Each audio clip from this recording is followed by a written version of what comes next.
할렐루야. 이곳에 오신 여러분을 예수님으로 축복합니다. 아멘. 오늘 우리에게 주신 하나님 말씀은 민수기 13장 24절부터 14장 10절까지 보도록 하겠습니다. 민수기 13장 25절부터네요. 25절. 민수기 13장 25절부터 14장 10절까지 두 절씩 우리가 교독하겠습니다. 내용이 이야기가 참 좋습니다. 그래서 우리 성령께서 우리의 마음에 말씀하시도록 우리의 겸손한 마음으로 하나님 말씀을 교독하도록 하겠습니다. 40일 동안 땅을 정탐하기를 마치고 돌아와 바란 광야 가데스에 이르러 모세와 아론과 이스라엘 자손의 온 회중에게 나와 그들에게 보고하고 그 땅의 과일을 보이고 모세에게 말하여 이르되 당신이 우리를 보낸 땅에 간즉 과연 그 땅에 젖과 꿀이 흐르는데 이것은 그 땅의 과일이니이다. 그러나 그 땅의 거주민은 강하고 성읍은 견고하고 심히 클 뿐 아니라 거기서 아낙 자손을 보았으며 아말렉인은 남방 땅에 거주하고 헷인과 여부스인과 아모리인은 산지에 거주하고 가나안인은 해변과 요단가에 거주하더이다. 갈렙이 모세 앞에서 백성을 조용하게 하고 이르되 우리가 곧 올라가서 그 땅을 취하자 능히 이기리라 하나 그와 함께 올라갔던 사람들은 이르되 우리는 능히 올라가서 그 백성을 치지 못하리라. 그들은 우리보다 강하니라 하고 이스라엘 자손 앞에서 그 정탐한 땅을 악평하며 이르되 우리가 두루 다니며 정탐한 땅은 그 거주민을 삼키는 땅이요 거기서 본 모든 백성은 신장에 장대한 자들이며 거기서 네피림 후손인 아낙 자손의 거인들을 보았나니 우리는 스스로 보기에도 메뚜기 같으니 그들이 보기에도 그와 같을 것이라. 온 회중이 소리를 높여 부르짖으며 백성이 밤새도록 통곡하였더라. 이스라엘 자손이 다 모세와 아론에 원망하며 온 회중이 그들에게 이르되 우리가 애굽 땅에서 죽었거나 이 광야에서 죽었으면 좋았을거늘 어찌하여 여호와가 우리를 그 땅으로 인도하여 칼에 쓰러지게 하려 하는가. 우리 처자가 사로잡히리니 애굽으로 돌아가는 것이 낫지 아니하랴. 이에 서로 말하되 우리가 한 지휘관을 세우고 애굽으로 돌아가자 하매 모세와 아론이 이스라엘 자손의 온 회중 앞에서 엎드린지라. 그 땅을 정탐한 중 눈의 아들 여호수아와 여분의 아들 갈렙이 자기들의 옷을 찢고 이스라엘 자손의 온 회중에게 말하여 이르되 우리가 두루 다니며 정탐한 땅은 심히 아름다운 땅이라. 여호와께서 우리를 기뻐하시면 우리를 그 땅으로 인도하여 들이시고 그 땅을 우리에게 주시리라. 이는 과연 젖과 꿀이 흐르는 땅이니라. 다만 여호와를 거역하지 말라. 또 그 땅 백성을 두려워하지 말라. 그들은 우리의 먹이라. 그들의 보호자는 그들에게서 떠났고 여호와는 우리와 함께 하시느니라. 그들을 두려워하지 말라 하나 온 회중이 그들로 돌로 치려 하는데 그때 여호와의 영광이 회막에서 이스라엘 모든 자손에게 나타나시니라. 아멘. 기도하겠습니다. 하나님 감사합니다. 오늘 우리에게 새날을 주시고 또 주의 말씀 앞에 설 수 있는 은혜를 주셔서 감사합니다. 이 생명의 말씀이 우리의 양약이 되게 하시고 또 이 땅을 살아가는 데 있어서 함께 하시는 하나님 그 약속의 말씀을 견고히 잡을 수 있는 하나님 강력한 무기가 되어줄 수 있도록 축복해 주시옵소서. 여호와의 영이 나를 통해 말씀하시며 그 말씀이 내 혀에 있도다는 은혜가 오늘 이 시간에도 강력히 풀어지게 하여 주옵소서. 예수님의 이름으로 기도합니다. 아멘. 따라서 해봅시다. 이미 받은 말씀에 충성합시다. 아멘. 오늘 받은 말씀의 제목은 그렇습니다. 이미 받은 약속의 말씀들이 우리에게 있죠. 그 받은 말씀에 충성하는 것, 이것이 굉장히 여호와를 경외하는 데 있어서 중요한 열쇠인 것입니다. 여러분이 그 예배 때마다 얼마나 많은 약속의 말씀을 듣고 배웁니까? 그죠? 또 암송도 하지요. 또 개인적으로도 읽지요. 또 여러분이 특정한 주제를 또 유튜브를 통해서 좋은 내용들을 공부하고 배우잖아요. 그렇죠? 예, 그것이 모든 것이 하나님의 그런 모든 약속의 말씀, 수많은 약속의 말씀을 배우는데 우리는 자꾸 이거 말고 다른 거, 이거 말고 내가 원하는 거, 이거 말고 내 입맛에 맞는 무엇을 달라고 자꾸 찾습니다. 그런 사람이 사단의 밥이 돼요. 그러니까 사람이 미혹을 받는 이유가 이미 받은 말씀이 있어요. 근데 지식으로 쌓아두었어요. 근데 순종하지 않으면 미혹의 영이 온다 그랬죠. 순종하지 않은데 자기는 알기 때문에 순종했다고 착각하는 거예요.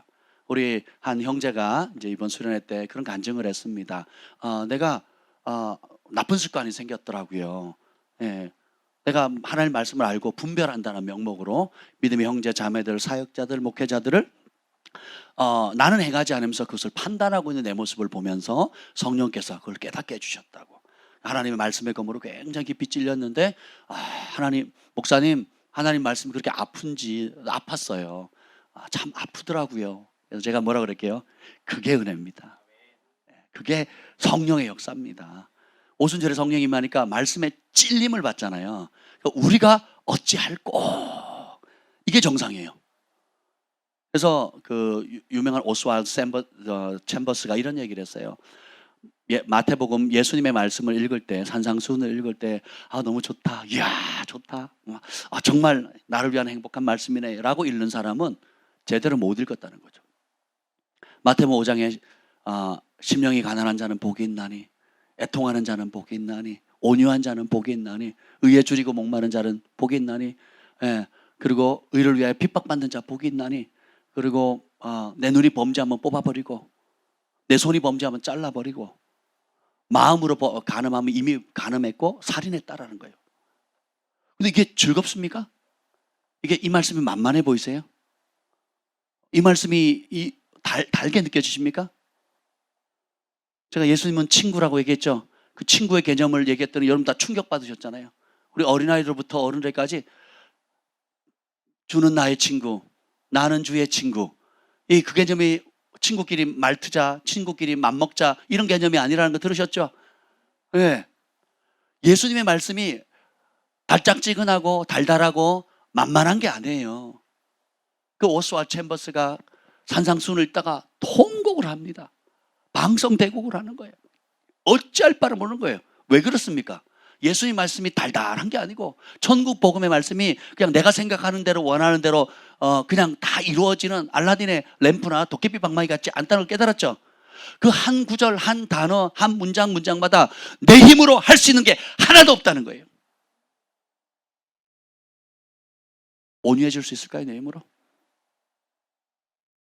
마음의 음욕을 안 품을 수 있을까요? 내 힘으로? 드러나지 않고 감추이게 몰래 선을 베푸는 것을 즐거워합니까?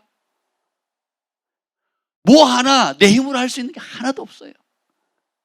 그래서 어떻게 그 말씀을 때 팍 찔리는 거예요. 많은 사람이 각기 자기의 인자함을 자랑하나 충성된 자를 찾기가 어렵다 그랬거든요. 사람들 앞에서 나는 괜찮은 사람이야, 나 정도만 해도 그래도 나름 속으로 생각하면 나는 관동 형제보다는 좀 나아, 뭐 이렇게 생각합니다. 나는 아무개보다 나는 정한이보다는 조금 나은 것 같아. 다 이렇게 끼리끼리 생각한다니까요. 근데 하나님 보실 때는 정작 하나님 말씀에 충성된 자를, 충성되고 맡길 자를 찾기가 드물다 그랬거든요. 충성된 자는 추수의 때에, 그 목마를 때 떼약볕 아래 주인의 마음을 시원케 하는 냉수와 같다 그랬거든요. 그래서 우리가 하나님 말씀을 대할 때에 이미 그 말씀을 대할 때 무겁게 받아들이셔야 돼요. 배웠다고 아는 게 아니라니까요. 배웠다고 내 것이 됐다는 뜻이 아니에요. 배울수록 그 말씀의 무게가 무겁게 느껴지는 게 정상입니다. 그럼 어떻게 돼요? 그걸 순종할, 내가 스스로 행할 힘이 없으니까 뭐예요? 오늘 모세 아론이 문제가 빵 터지니까 어떻게 해요? 네가 그럴 수 있어? 내가 홍해 바다를 갈랐잖아. 내가 너네 꼬집어줬잖아. 노예 생활에서 자유케 해줬잖아. 이 배은망덕한 놈들, 버릇없는 놈들, 이렇게 우리는 반응하잖아요. 근데 모세 아론은 어떻게 합니까? 납작 엎드려요. 무서워서 엎드렸어요? 돌 맞을까 봐? 손해볼까 봐? 누가 앞에 엎드린 거예요? 누가 부르셨어요? 누가 인도하셨어요? 누가 기적을 행하셨어요? 누가 여기까지 약속하셨어요? 앞으로도 누가 도우신대요? 그러니까 누가 앞에 무릎을 꿇어요? 이게 믿음입니다. 내 힘으로 할 수 없어요. 우리는 훌륭한 지도자를 바라보는 성향이 있거든요. 인기 있는 사람, 성공한 사람, 그리고 사람을 의지하는 습관이 있거든요. 근데 귀인을 의지하지 말고 도울 힘이 없는 인생을 의지하지 말라 그랬거든요. 누구를 의지하래요? 하나님을 의지하라는 겁니다. 그래서 많이 안 것이 아니라 그 말씀이 내가 얼마나 따라서 나에게 주시는 말씀. 그러니까 말씀은 나한테 잣대를 들여야 되는 거지 다른 사람한테 들이대는 게 아니에요. 우리 김 목사님이 이제 말씀 전하다 제가 은혜 받은 구절이 있는데 뭐가 보이잖아요. 교회 생활이든 사람과의 관계든 또 뭐 보이잖아요. 뭐 어떤 문제가 거리가 보이면 야 이렇게 너 저렇게 너는 왜 그렇게 안 하니? 이렇게 하는 게 맞아. 라고 하면 그게 뭐예요? 무례함이라 그랬죠. 그죠? 그러니까 보이는 건 뭐예요? 내가 남들이 못 보이는 게 보이고 남들이 깨닫지 못하는 게 깨달아지는 이유가 뭐예요? 누가 하라고? 할렐루야. 이게 하나님 나라입니다. 세상은 내가 말이야 네 나이 때는 말이야 시키면 다 했어. 왜 토를 달아 토를. 요즘 애들 얼마나 토다는지 몰라요. 버릇없이. 그죠? 버릇없잖아요. 예의도 없어. 얼마 자기밖에 몰라요. 그죠? 네. 그러니까 똑바로 하라고 라고 말하면 이거는 세상의 문화예요. 그러면 우리 어른들이 가지고 있던 가르친 그 그름이 그런 걸 가르쳐줬던 어른들 우리 조상들이 하나님을 잘 경외했나요? 하나님을 사랑했나요? 하나님이 주신 문화인가요? 아니죠. 그렇죠. 자기들도 그 위에 그렇게 시키고 당했잖아요. 억울하지만 말도 못하고. 그죠? 불의하고 합당하지 않고 공정하지 않음에도 불구하고 당했단 말이죠. 왜 그런 악한 습관, 악한 전통을 되물림해 주냐 말이에요. 누가 끊어야 됩니까? 우리가 끊어야 되는 거예요. 그럼 뭘로 끊어야 돼요? 하나님 말씀으로. 그 기준을 싸그리 바꿔야 돼요. 정상적이다, 옳다, 마땅히 그래야 된다는 기준을 싸그리 바꿔야 돼요. 그러면 어떻게 돼요? 이제 모든 말씀은 남을 찌르기 위해서, 남을 시키기 위해서, 남을 저울질하기, 남을 판단하기 위해서 준 게 아니라 누구를 위해서? 나를 위해서요. 여러분 판단하기 즐거워하는 죄는 굉장히 교만한 죄고 하나님께서 굉장히 진노하시는 죄입니다. 그 말은 뭐예요? 내가 너보다 낫다는 거예요. 나는 그렇게 못 사는데, 나는 그렇게 하지 못하는데 나는 너보다 낫다. 그리고 우리 그런 거 있잖아요. 왜 대통령이 저거밖에 못하냐고. 서울시장 왜 저 따위냐고. 뭐 누구는 어떠냐고. 서울시장 해봤어요 여러분? 대통령 돼보셨습니까? 아니잖아요. 네. 그러니까 쉽게 남을 판단하는 게 세상의 문화거든요. 성경 뭐예요? 왕을 존대하라 그러거든요. 왕을 위해서 기도하라 그러거든요. 그러니까 우리에게는 존대하고 기도할 사명이 있는 거예요. 판단은 누가 해요? 모든 최종 판단은 누가 합니까? 하나님이 하시는 거예요. 그래서 여러분이 말씀을 들을 때 너는 어떻고 저는 어떻고 우리 목사님이 오늘 좀 성령 충만하시네. 벌써 시작부터 뭔가 좀 다르시네. 준비 좀 많이 하셨나 봐. 이런 습관을 버리란 말이에요. 우리 김 목사님이 요즘 기도 안 하시나 봐. 이렇게 자꾸 까먹어. 이렇게 막 체력이 이렇게 떨어져. 막 당이 딸린다고 그러시네. 그러지 마시라고요. 그냥 여러분들이 보이는 그대로 뭐예요? 그럼 중보하라나 보다. 김 목사님께 산삼을 대접하라나 보다. 뭐 이렇게 여러분들이 긍정적으로 생각하시면 돼요. 예, 그래서 어떤 사람이 은혜를 받느냐, 어떤 사람이 하나님께 큰 자냐, 이 모든 말씀이 나를 위한 말씀인 거예요. 그리고 하나님의 말씀이 양날선 검과 같고 불의 검이거든요. 그래서 주께로부터 나오지 않은 모든 걸 태우고, 그리고 주께로부터 나오지 않은 모든 걸 도려냅니다. 그리고 어떻게 거기에 주님께로부터 오는 모든 것을 받을 수 있도록 정결하게 하고, 정결하게 한 다음에 말씀의 물로 씻긴 다음에 진정한 복을 내리시는 거예요. 그리고 그것을 감당할 수 있도록 항아리가 터지지 않도록, 여러분의 그릇이 깨지지 않도록 하나님께서 먼저 불로 구웠다가 물에 식혔다가 정으로 쳤다가 불에 넣었다가 식혔다가 망치로 때리죠. 그 작업을 계속 반복하는 거예요. 큰 부르심이 있을수록 여러분의 그릇과 부르심에 따라서. 그래서 그것을 저울질하고 판단하라고 준 게 아니라는 거죠. 그래서 그러면 자, 여러분이 하나님의 수많은 약속의 말씀을 딱 받게 되면 제일 먼저 오는 게 뭐냐? 현실의 장벽이에요. 현실과 하나님의 약속은 보여요, 안 보여요? 하나님의 꿈, 하나님의 비전, 특징이 뭐라 그랬어요? 내가 이룰 수 있는 꿈, 내가 이룰 수 있는 비전이면 하나님께서 온 게 아니라 그랬죠. 그러면 자, 하나님의 꿈은 말도 안 되는 꿈이에요. 하나님이 우리 각자에게 주신 꿈은 말도 안 되는 꿈이라니까요.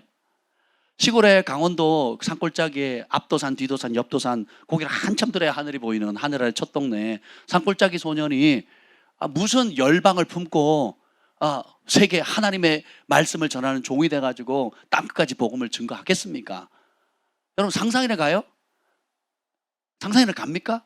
안 가죠. 또 여러분 개개인적으로 하나님께 받은 이루 말할 수 없는, 저도 여러분 가운데 몇몇 분들 위해서 기도하다가 하나님께 예언적으로 주신 부르심이나 이런 걸 하는데, 저도 예언하지만요, 보면 안 돼요. 인간적으로는 소망이 없어요. 인간적으로 소망이에요.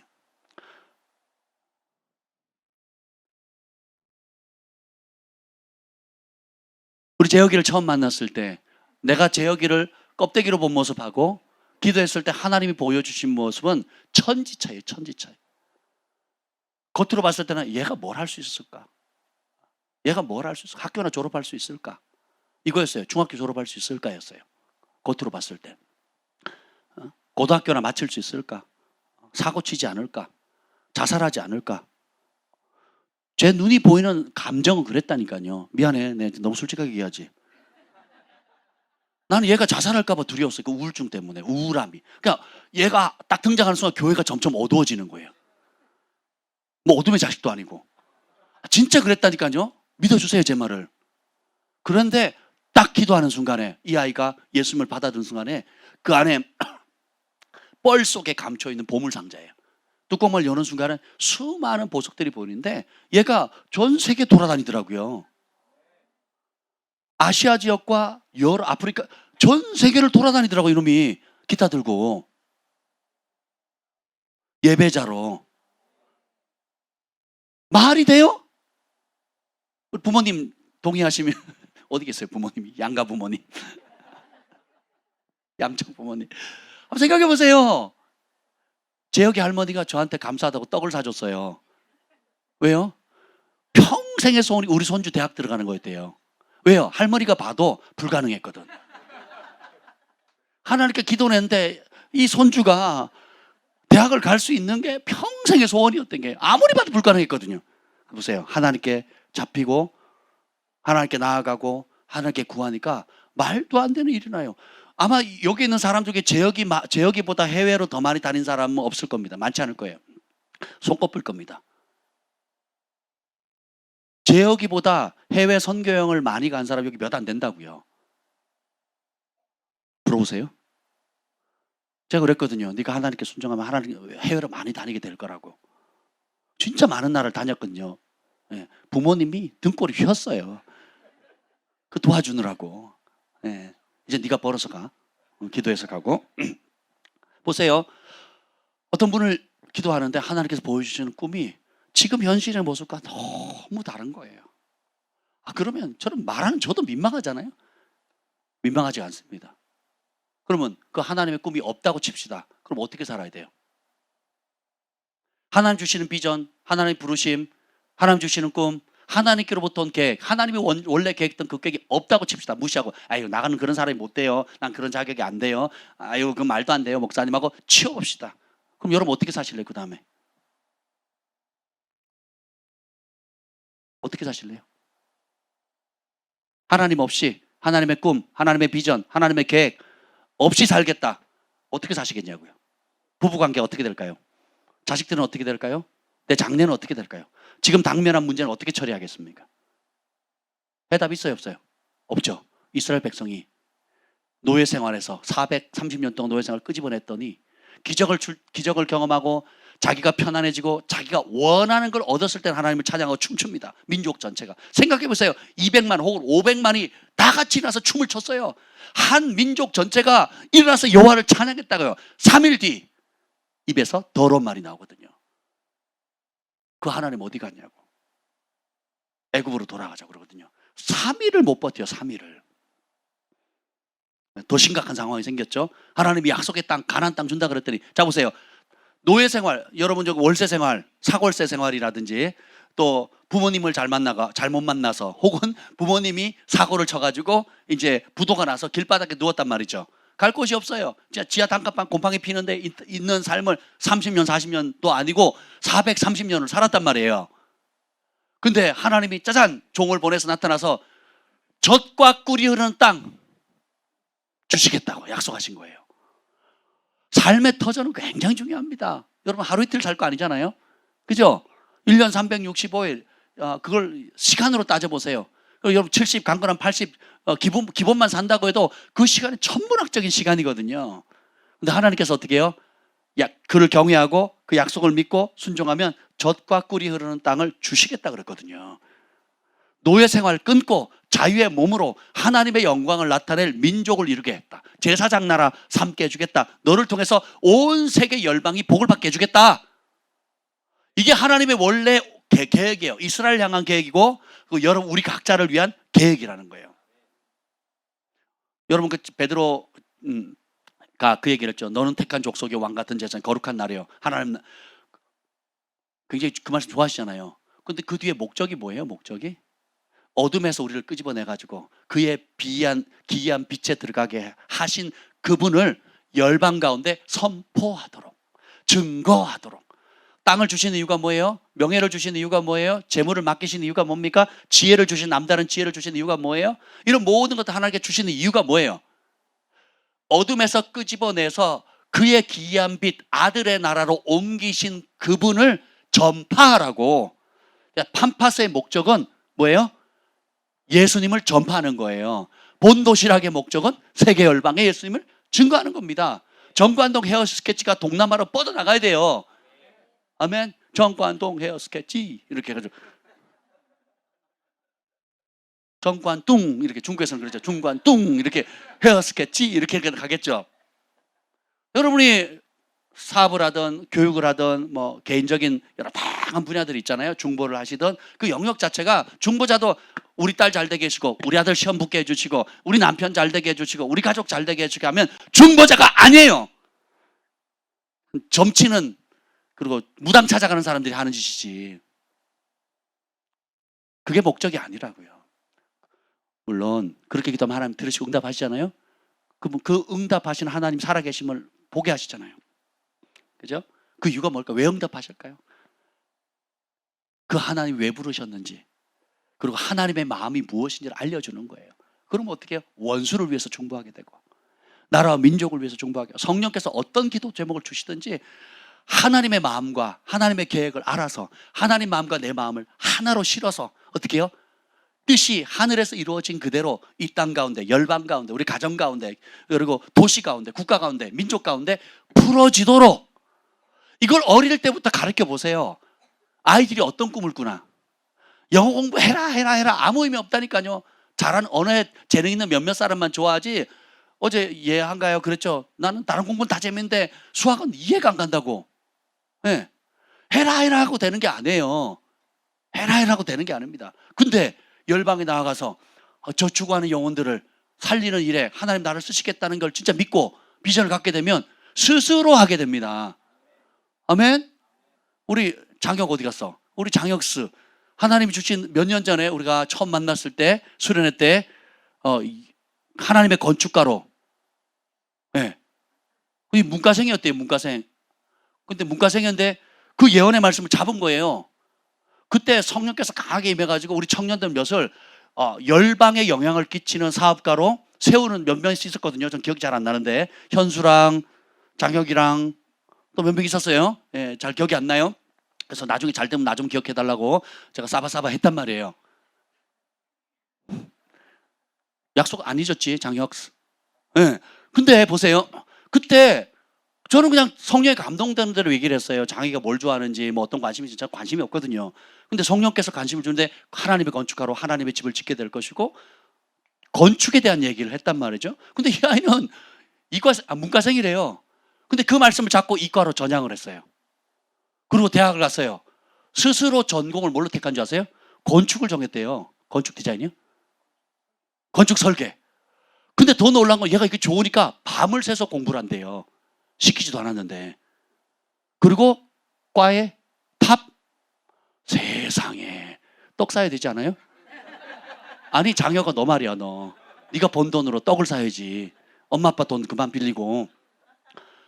과탑이 됐잖아요. 과탑이. 문과생이 이과로 전향해가지고 좋으니까 그 부르심을 잡으니까 내 영의 DNA가 깬 거예요. 내가 닭인 줄 알았는데 독수리였구나. 내가 미꾸라지인 줄 알았는데 범고래였구나. 내가 기죽어 사는 하이에나인 줄 알았는데 사자였구나. 하나님을 발견하게 되면 하나님이 창세 전부터 우리 안에 두신 부르심과 그 부르심을 이룰 수 있는 은사와 재능과 DNA를 확 박아 놓았거든요. 부인할 수가 없는 거예요. 그러니까 재밌죠. 즐겁죠. 누가 말리지 않아도 밤을 새서 하는데, 이야, 꽈탑이 뭡니까? 네가 하나님 경외하면, 장애가 잘 들어. 하나님 경외하면 꽈탑이 아니라 국가를 대표하고 세계 유명할 수 있는 손흥민처럼, 박지성처럼, 김연아처럼 이름 되면 다 아는 그 분야의 전문가로 하나님의 영광을 나타낼 사람으로 세우신다니까요. 그러니까 이 일을 정말 내 이름 잘 되고 내가 하고 싶은 거 하고 나 편하게 살라고 하나님 그걸 주시는 게 아니라는 겁니다. 이스라엘 백성들이 그렇게 줬더니 원망하잖아요. 뭐 때문에? 오늘 불편하다고, 지금 불편하다고, 지금 당장 내 눈에 안 보인다고. 예. 지금 하나님의 약속의 땅에 12명의 정탐꾼을 보냈더니 10명은 따라합시다. 객관적이고 과학적이고 논리적이고 현실적인 대답을 했다. 여러분, 믿음은 비현실적이고 비과학적이고 비논리적이고 비이성적인 게 아니에요. 사람들이 오해를 합니다. 옛날에 어떤 제가 아는 목사님이었는데 신학생이 그 목사님이 상처받았대요. 그 성령사에 가는 사람도 상처받았다고. 그 상처를 받은 계기가 뭐냐면 같은 반 친구였는데 신학생 친구였어요. 기도를 많이 했대요. 근데 수업 시간에 갑자기 앞으로 나오더래요. 나오더니 예수님의 이름으로 하늘에 지금 비가 내릴지어다 그러더래요. 그 다들 벙쪘죠. 비가 내렸을까 안 내렸을까요? 안 내렸죠. 하나님은 하나님의 이름을 망령되이 일컫는 것을 싫어하세요. 그리고 또 하나님의 뜻이 아닌 자기 과시잖아요. 자기가 응답을 받았나요? 아니 수업 시간에 비 내리면 어떻게 돼요? 아니 수업 시간에 클래스룸에 교실에 비 내리면 어떻게 되냐고요. 그러니까 저희 같이 동역하는 그 목사님 그때 상처받아가지고 뭐 기도한다, 뭐 방언한다, 뭐 열심히 한다는 사람은 다 저런 미친 인간인가 싶어갖고 마음을 닫아버렸대요. 그랬대요. 이게 믿음이 아니에요, 여러분. 비이성, 비현실, 비논리 이게 믿음이 아니라니까요. 그러면 또 반대로 현실적이고 논리적이고 과학적이고 납득할 만한 게 믿음인가요? 그것도 아니에요. 따라서 초이성, 초현실. 그래서 초자연적인 하나님이잖아요. 우리가 자연계도 법칙이 보면 땅에는 중력의 법칙을 받지만 공중에 뜨면 다른 법칙을 받죠. 우주에 나가면 또 다른 법칙을 받아요.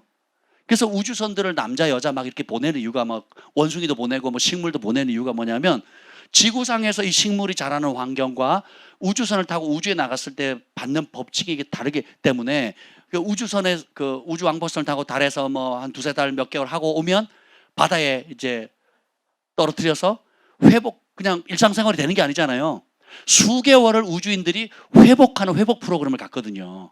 왜냐하면 다른 법칙을 이 땅에서 태어났는데 우주에 나가서 다른 법칙의 영향력 아래에 수개월을 살다가 임무를 마치고 다시 돌아오니까 다시 이 땅의 법칙에 또 적용하는데 이 몸이 정서적으로 여러 상황들 환경적으로나 육체적으로나 완전히 달라지는 거잖아요. 똑같습니다. 하나님의 말씀을 대할 때 우리는 다른 세계가 열리는 거예요. 거기에 익숙해져 가도록 영적 체질 개선을 해나가는 겁니다. 그러면 여러분의 현실과 하나님의 약속이 충돌이 올 때 하나님의 부르심과 여러분이 지금 처해 있는 상황과 문제가 너무 갭이 크잖아요. 근데 그걸 해결할 수 있는 방법을 오늘 이 본문에서 알려준 겁니다. 그게 뭐냐? 이미 약속하신 말씀을 발견하고 그 말씀에 충성하는 거예요. 그 말씀을 붙드는 것입니다. 여기 보면 10명의 정탐꾼은 부정적인 보고하고 2명의 정탐꾼은 긍정적인 보고를 하죠. 10명의 정탐꾼이 뭐라고 보고합니까? 13장 31절 읽어봅시다. 13장 31절 시작. 그와 함께 올라갔던 사람들은 이르되 우리는 능히 올라가서 그 백성을 치지 못하리라. 그들은 우리보다 강하니라 하고. 자, 우리가 그 백성 치지 못한대요. 그리고 우리보다 강하대요. 그 이유가 뭐냐면 안악 자손이 있거든요. 이 33절 봅시다. 시작. 거기서 네피림의 후손인 아낙 자손의 거인들을 보았나니 우리는 스스로 보기에도 메뚜기 같으니 그들이 보기에도 그와 같을 것이다. 한번 생각해 보세요. 여러분 하늘이 아시죠? 하늘이 지금 몇 살이죠? 하늘이가 4살이에요? 6살이요? 예, 하늘이랑 우리 영빈이랑 지금 해군 정보부에 있는데 영빈이랑 싸우면 누가 이기겠어요? 하늘이가. 야, 그걸 비이성적이라고 얘기를 하는 거야. 비현실적이다고 얘기를 하는 거예요. 그건 믿음이 아니야.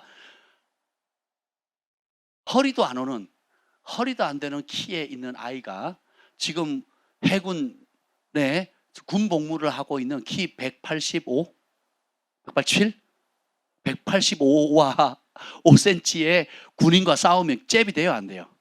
그러니까 10명의 정탐꾼이 느꼈던 감정이 그와 같다고요. 그와 같은 거예요. 예, 그러한 상황 속에 약속과 현실이 갭이 너무 큰 거죠. 그래서 10명의 정탐꾼은 각 지파 중에 최고로 날렵하고 성숙하고 그리고 전문성을 가지고 있는 아주 그리고 전사와 용맹한 사람이거든요. 그런 사람들이 정탐에서 보고를 딱 해보니까 그게 사실이 다 맞는 말이에요. 32절을 봅시다. 32절 시작. 이스라엘 자손 앞에서 그 전탐한 땅을 악평하여 이르되 우리가 두루 다니며 정탐한 땅은 그 거주민을 삼키는 땅이요 거기서 본 모든 백성은 신장이 장대한 자들이며. 자, 모든 백성의 신장이 장대, 안악자손이고 우리가 보기에 굉장히 강성해 보였죠. 근데 여러분 그거 아셔야 돼요. 하나님의 약속의 말씀을 빼앗기면 첫 번째 오는 증상이 뭔지 아세요? 두려움입니다. 두려움이 오면 나는 작아 보여요. 현실은 너무 커 보입니다. 두려움이 오면 약속을 주신 하나님은 너무 멀어 보여요. 그리고 현실은 코앞에 있는 것처럼 보입니다. 또 하나, 두려움이 오면 사실보다 과장되게 해석합니다. 여기 보면 그 거주민, 32절에 보면 그 정탐한 땅은 그 거주민을 어떻게 해요? 삼키는 땅이에요. 여러분, 땅이 지진이 일어난 것도 아닌데 어떻게 삼켜요? 첫 번째 보고는 뭐예요? 젖과 꿀이 흐르는 행복을 줄 수 있는 풍성한 땅이라고 얘기를 했죠. 근데 그게 객관적인 사실이잖아요. 제가 영적인 얘기하는 거 아니에요? 믿음 얘기하는 거 아니에요? 그러니까 객관적인 젖과 꿀이 흐르는 풍성한 땅 맞아요. 근데 두려움이 딱 오니까 그 땅은 갑자기 어떤 땅으로 바뀌어요? 나를 삼켜먹는 그 아간이 범죄함으로 인해서 어떻게 해요? 땅이 벌려서 산채로 삼켰잖아요. 지진 나는 일본 사람들이 왜 자꾸 외국에 땅 삽니까? 지진이 계속 나고 그리고 계속 나라가 깔아앉고 있잖아요, 지금. 깔아앉고 있잖아요. 그리고 북극과 남극에 얼음이 녹고 있고 해수면은 올라가는데 나라는 깔아앉으니까 두려우니까 그래서 도어락도 설치를 안 한대요. 전 세계에서 도어락을 발견한 나라가 우리나라고 제일 많이 쓰는 나라가 도어락 우리나라래요. 유럽이나 일본은 안 쓴대요. 특히 일본은 안 쓰는 이유가 지진이 자꾸 나니까 지진 나서 틀어지면 도어락이 작동을 안 하게 되면 어떻게 돼요? 갇힐 수 있고 위험하니까 안 쓴다는 그게 다 키를 쓴다는 거죠. 전 세계에서 도어락을 제일 많이 쓰는 나라가 한국이랍니다. 개발은 일본에서 했는데 상용은 한국에서 했대요. 참 두려움이라는 게 무섭습니다. 그리고 여러분의 부르심을 망각시킵니다. 이게 제일 무서운 거예요. 내가 뭘? 이게 겸손이에요? 하나님이 하라는데 제가 뭘요? 저는 그런 자격이 안 됩니다. 이게 뭐래요? 교만이에요. 여기 보면 악평이라 나오죠. 하나님이 약속하신 젖과 우리는 땅을 악평했다 그러잖아요. 악평이 뭐냐면 하나님의 말씀을 대적하는 말이에요. 하나님이 젖과 꿀이 흐르는 약속의 축복의 땅이라고 얘기했는데 어떻게 해요? 그 땅은 우리를 오히려 삼켜서 죽이는 땅이라고 얘기하는 거거든요. 하나님의 말씀은 할 수 있다 그러는데 나는 못해요. 악평하는 겁니다. 뭘? 하나님의 약속을. 나를 죽이는 원수의 세력이 나를 건져서 하나님의 영광을 나타낼 하나님의 능력보다 더 크다라고 얘기하는 거예요. 다시 말하면 우리 아버지 능력 없다. 우리 아버지 무능력하다. 우리 아버지는 나한테 해줄 수 있는 게 아무것도 없다 라고 하는 거예요. 거짓 겸손이에요. 거짓 겸손은 뭐예요? 네. 하나님의 위대하심을 축소시키고 원수의 무능력함을 전능함으로 바꿔버려요. 되게 무섭죠? 그래서 세상에서는 원망한다고 그게 죄가 돼요? 감옥에 집어넣습니까? 근데 하나님 나라에 원망하면 심판을 받고 어떻게 지옥에 떨어집니다. 이 말의 권세가 어마무시해요. 고대 사회에는 지금이야 뭐 녹음도 하고 뭐 문서를 써가지고 뭐 도장을 찍으면서 법적 효력을 갖잖아요. 고대 사회는 말로 맹세하면 끝이에요. 녹음기가 없어도. 증인들 두세 명만 따세우고 말로 딱 약속했죠. 그리고 말로 맹세하면 보통 고대 그 검투사들이 뭐 아니면 그 유럽인가요? 유럽 쪽에 보면 그 무슨 대결하잖아요. 그 한 여자 놓고 서로 결투. 그 결투를 가게 뭐예요? 네가 이겼다 할 때까지 하는 게 아니고 어떻게 하는 거예요? 죽이잖아요. 내가 이 여자를 얻기 위해서 아니면 이 목적을 이루기 위해서 결투 신청을 하고 받으면 어떻게 돼요? 둘 중에 한 놈은 죽어야 끝나는 거거든요. 그게 그만큼 이 말의 권세가 굉장하다고요. 오늘날은 거짓이 난무하고 또 말을 변덕스럽게 계속 바꾸니까 사람들이 그 거짓말하는 거에 대해서 별로 무감각하지만 고대도 그랬고 이 하나님 말씀도 그렇고 우리가 하는 이 입의 권세는 굉장합니다. 그래서 여러분들이 정직해야 되고 말이 변덕스러우면 안 돼요. 상황에 따라 환경에 따라 말을 자꾸 바꿔버리죠. 그래서 여호와를 경외하는 자, 여호와의 산에 오를 자 중에 보면 그 말한 것이 약속했다면 손해 볼지라도 지키는 자라고 시편에 말하고 있거든요.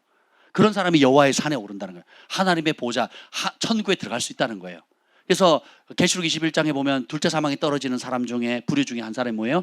거짓말하는 자거든요. 거짓말하는 거예요.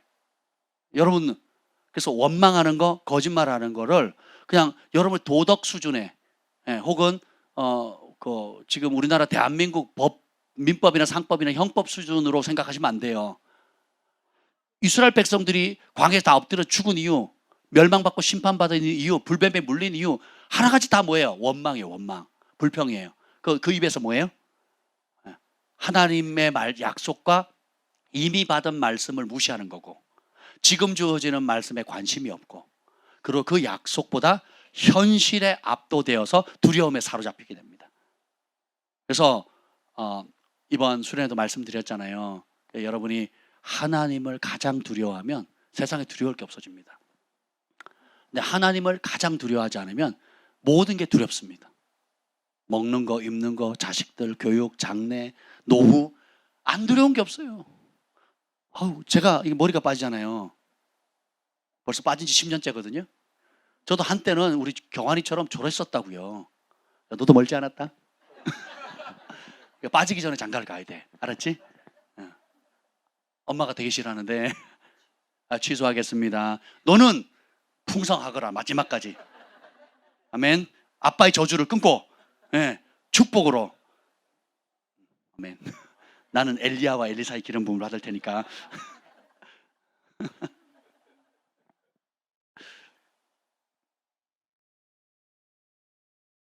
두려움이 오면 과장하게 됩니다. 그리고 두려움이 오면 제일 심각한 게 하나님을 지워버리게 돼요. 내 삶에 있어서 하나님의 지혜, 하나님의 도우심, 하나님의 능력, 하나님의 계획, 하나님의 보호하심, 하나님 되심을 다 지워버리는 거예요.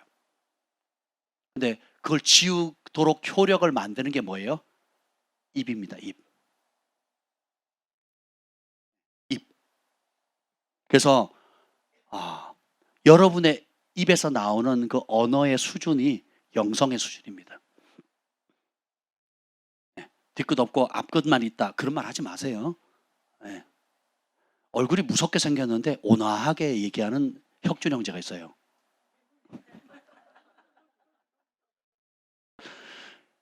제가 어떤 목사님 만났는데 처음 만났어요. 지금 조금 유명해진 목사님인데 제가 목사님 만나서 처음 만나서 뭐라고 인사한 줄 아세요? 안녕하세요. 서로 인사를 했습니다. 그래서 목사님은 3초에 한 번씩 웃으셔야 되겠습니다. 그랬어요. 3초에 한 번 웃으셔야 사람들이 웃으셔야 됩니다. 왜요? 그랬더니 화난 줄 알아요. 제가 막 웃으시더라고요. 지금은 또 많이 또 달라지셨죠. 처음 만났을 때 첫인상이 그랬단 말이에요. 근데 그 입에서 나오는 말은 하나님의 말씀과 일치된 권위가 있고 그리고 믿음의 말을 선포하고 하나님의 영광을 선포할 때 영적 길이를 확 바꿔버리거든요. 껍데기는 무서워 보이고 껍데기는 여러분 스타일이 아니라 할지라도 껍데기가 중요한 게 아니에요. 입을 열면 어떻게 돼요? 하나님 말씀과 일치된 말, 하나님 약속을 믿는 말, 그리고 그 말씀을 어떤 처참한 상황, 현실 말씀과 다른 상황이 있다 할지라도 어둠에 선포하는 거예요. 하나님과 약속과 다른 상황에 선포하는 게 믿음이에요. 믿음은 가지고 있는 게 아니라 그랬죠. 발휘해야 되는 거. 어떤 상황에? 가난의 상황에 부여를 선포하고 질병의 상황에 치유를 선포하는 거예요. 어그러진 관계의 어그림 가운데 화평을 선포하는 것이고, 아멘. 그리고 흉악 결박에 묶여있는 상황에 자유를 선포하는 거예요. 해본 사람만 압니다. 안 하면 악평을 하게 되거든요. 그 악평이 뭐예요? 하나님을 대적하는 일이에요. 나는 하나님 날마다 대적하고 있다. 나는 하나님을 대적하는 게 소원이다. 나는 하나님 말씀은 다 싫어. 하나님 말씀을 대적하고 싶어. 하나님과 원수 지고 싶어. 하나님의 저주를 받고 싶어. 이런 사람, 이런 그리스도인이 있을까요? 없을까요? 없는데 그렇게 하고 있다니까요. 뭐 하면? 원망하면, 불평하면. 여러분이 은혜를 받으면 막 소망이 생기잖아요. 막 뜨겁고 눈물 돌리고 깨닫고. 그러면 거기서 멈추면 안 된다니까요. 그래서 그 약속의 말씀을 잡았어요. 예언적인 말씀을 잡았어요. 뿌려 선포된 말씀을 잡았어요. 그 말씀이 은혜를 주고 감동하고 소망을 주고 결단하고 나아가는 때 어떻게 현장에 이제 딱 부딪히면 뭐예요? 저 장미꽃 위에 이슬 아직 맺혀 있는 그때에, 저 장미꽃 위에 이슬이 맺혀 있을 때 주님과 함께 동산을 거닐었던 그 좋은 시절을 찬양을 합니다. 주가 나와 동행을 하면서 나를 친구 삼으셨네. 그래서 밤 깊도록 동산 안에 주와 함께 있으려 하나 괴로운 세상에 할 일 많아서 날 가라 명하시거든요. 이사야에게 하나님의 보좌를 보여주신 이유가 뭐예요? 말 지지리도 안 든 인간한테 보내려고 보여주셨거든요. 모세에게 시내산에서 2번이나 하나님의 영광을 보내준 이유가 뭐예요? 거기서 살아라가 아니고 너 봤지? 이게 진짜야. 이 진짜 세계를 모르는 사람들, 불평하고 원망하는 철부지 같은 저 백성들, 눈이 있어도 보지 못하고 귀가 있어도 듣지 못하고 깨닫지 못하는 완고한 백성들, 네가 본 거 그거 알려줘라. 믿으면 살 것이고 안 믿으면 지가 선택한 그것 때문에 멸망당할 것이다. 그래서 너는 가라, 살려라, 끄집어내라. 하나님의 마음의 기본 원리는 그렇습니다. 먼저 은혜 주신 이유가 뭐예요? 좋지? 너 받아보니까 좋지? 죄 사함 받아보니까 좋지? 죄 가운데 있는 사람 끄집어내. 네가 병든 거 치유받으니까 좋지? 병든 사람 내 이름으로 건져. 네가 가난했는데 내가 건물을 주고 직장을 주고 집을 주고 땅을 주니까 좋지? 가난 때문에 고통받는 영혼들 끄집어내라. 맨날 구걸하면서 남의 손 벌리는 삶 살다가 자유케 되니까 좋지? 구걸하고 남 의지하고 남의 민폐만 끼끼는 그런 삶들 스스로 일해서 어려운 사람 도와줄 수 있도록 끄집어내라는 거예요. 이게 하나님 마음이에요. 나는 은사인데 너는 없지? 나는 복 받았는데 너는 못 받았지? 나는 돈이 있는데 너는 없지? 아유, 지지리도 못한 것들. 약육강생, 적자생존의 원리의 교육을 받은 게 안 빠져서 그렇거든요.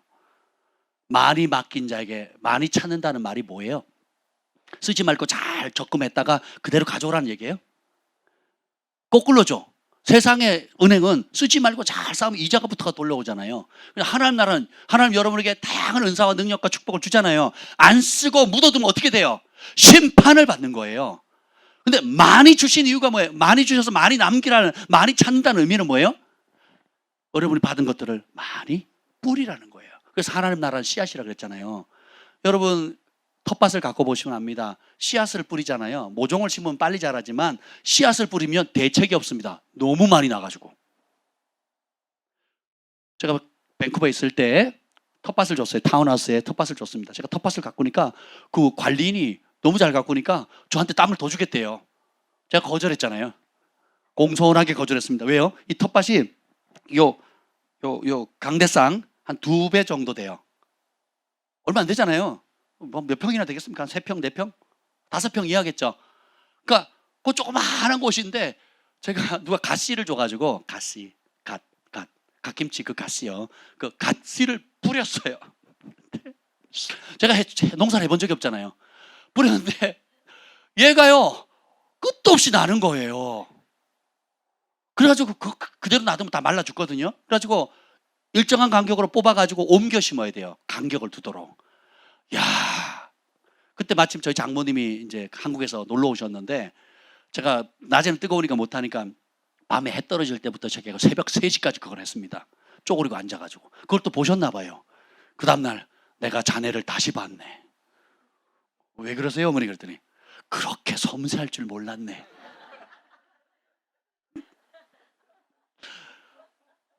핀셋으로 탁 하듯이 그렇게 해야 되거든요. 이게 연한 순이라는 게 그런 뜻이거든요. 조금만 툭 치면 꺾어져 버려요. 꺾어지면 못 써요. 그러니까 꺾이지 않도록 그 작은 거를 빽빽하게 꽂혀 있는 거를 핀셋처럼 이렇게 탁 해가지고 간격도 가지고 쫙 심었거든요. 그에 3번 추수했잖아요. 3번.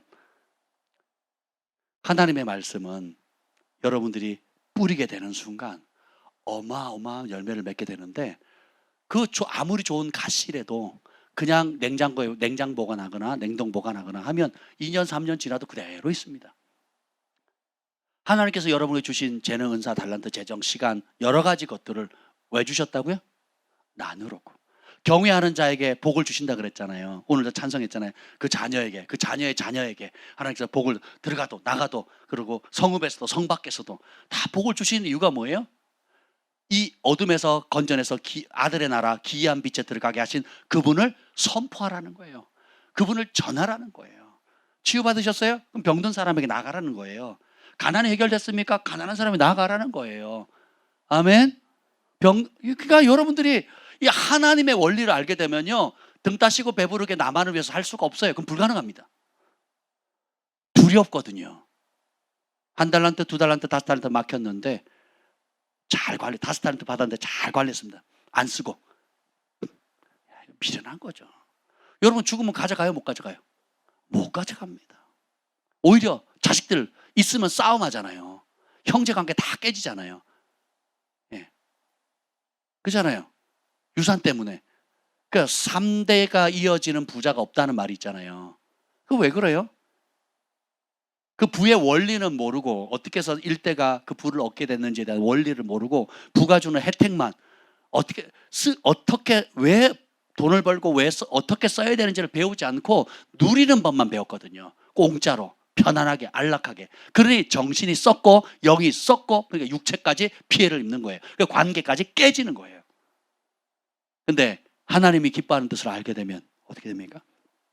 뿌리게 되죠. 뿌리는 만큼 30배, 60배, 100배의 결실을 맺게 되는 거예요. 그래서 제가 우리 우리 주한이 경환이 어릴 때부터 키울 때까지 얻어먹는 게 복이 아니다. 나누는 게 복이다. 그러니까 우리 아이들이 잘 사잖아요. 우리 주한이 경환이가 엄청 잘 사거든요. 대안학교를 보냈더니 거기서 맨날 삽니다. 굉장히 저희가 형편이 어려웠거든요. 어려웠는데도 나누고 베푸는 거예요. 가끔 이제 제가 이제 누굴 만나러 가면 목사님, 제가 식사를 오늘 대접해도 되나요? 라고 하거든요. 그런 질문 하지 마세요. 그냥 사시면 돼. 저희 목회자들끼리 만나면, 제가 존경하는 목사님 있어요. 이사님, 또 최영 목사님, 또 정 목사님 간혹 만납니다. 그래 만나면요, 밥 사기가 얼마나 어려운지 몰라요. 식사 대접. 화장실 간다고, 처음 만날 때 화장실 간다고 하고 누가 딱 긁어버렸어요. 그 다음번 만날 때는 아예 30분 전에 와가지고 주문까지 다 해놓고 결제까지 다 끝냈어요. 대접하기 참 어렵습니다. 왜 그러냐 그랬더니 최 목사님의 그분의 평생의 모토가 되는 말씀, 주라 그러면 누르고 차고 흔들고 넘치도록 오리라 하는 그 말씀이에요. 그분에게 영향을 끼쳤던 그 분이 평생에 가르쳤던 교훈이 뭐냐? 재물을 얻기를 원하느냐? 감당하지 못한 재물을 얻기를 원하면 나눠주라는 거예요. 그래가지고 극단적으로 그분들이 나눠줘요. 특히 어느 때냐? 그분들도 먹고 살 게 없을 정도가 됐을 때도 나눕니다. 그리고 너무 없는데 어떤 분이 서울에 아파트를 한 채 줬대요. 근데 기도만 하면, 에휴, 내가 뭐 하다 안 되면 저 아파트 팔아서 뭐 하면 되지. 뭐 기도하다가 뭐 좀 재정적으로 오르면 뭐 걱정 있나? 저거 팔아서 내가 뭐 쓰면 되지, 급하면. 늘 이런데 어느 날 성령이 책망을 하시더래요. 너는 하나님을 의지하느냐, 아파트를 의지하느냐? 너는 나를 의지하느냐, 네가 누가한테 얻은 아파트를 의지하느냐? 그래서 책망을 받군요. 그걸 팔아가지고요, 줘버렸어요. 다른 분한테. 금매로 팔아가지고. 성령이 얼마나 책망할 수 있는지. 이분 성격이 또 불같잖아요. 불같거든요. 겪어보세요. 불같아요. 그러니까 바로 그냥 금매로 팔아가지고 그냥. 그리고 저희가 아벨라 오래된 차를 막 창문도 안 내는 그런 에어컨도 안 되는 차를 타고 다니니까, 또 저희가 이제 전국 한 달에 보름을 순회 사역을 하니까, 우리 주한이 경환이 데리고 순회 사역을 하니까 어린 목사님이 안쓰러웠는지 그 대안학교용으로 스타렉스를 새로 샀어요. 그 당시에. 그래서 5,000km도 안 뛰었어요. 5,000km. 5,000km면 뭐 얼마 안 탄 거잖아요. 뭐 반년도 안 탄 거죠. 뭐 몇 개월 안 탄 2, 3개월도 안 된 새 차를 저희 보고 쓰라는 거예요. 쓰라고. 아유 목사님 저희가 어떻겠습니까? 저희는 불편해도 이렇게 타면 되는데 그래도 쓰라는 거예요. 목사님은 순회 사역하고 전국을 많이 다녀야 되니까 차가 퍼지면 안 되니까 그냥 쓰라고. 그래서 제가 대안학교 학생들인데 저걸 어떻게 씁니까? 그래서 제가 마음만 받겠습니다 하고 안 받았어요.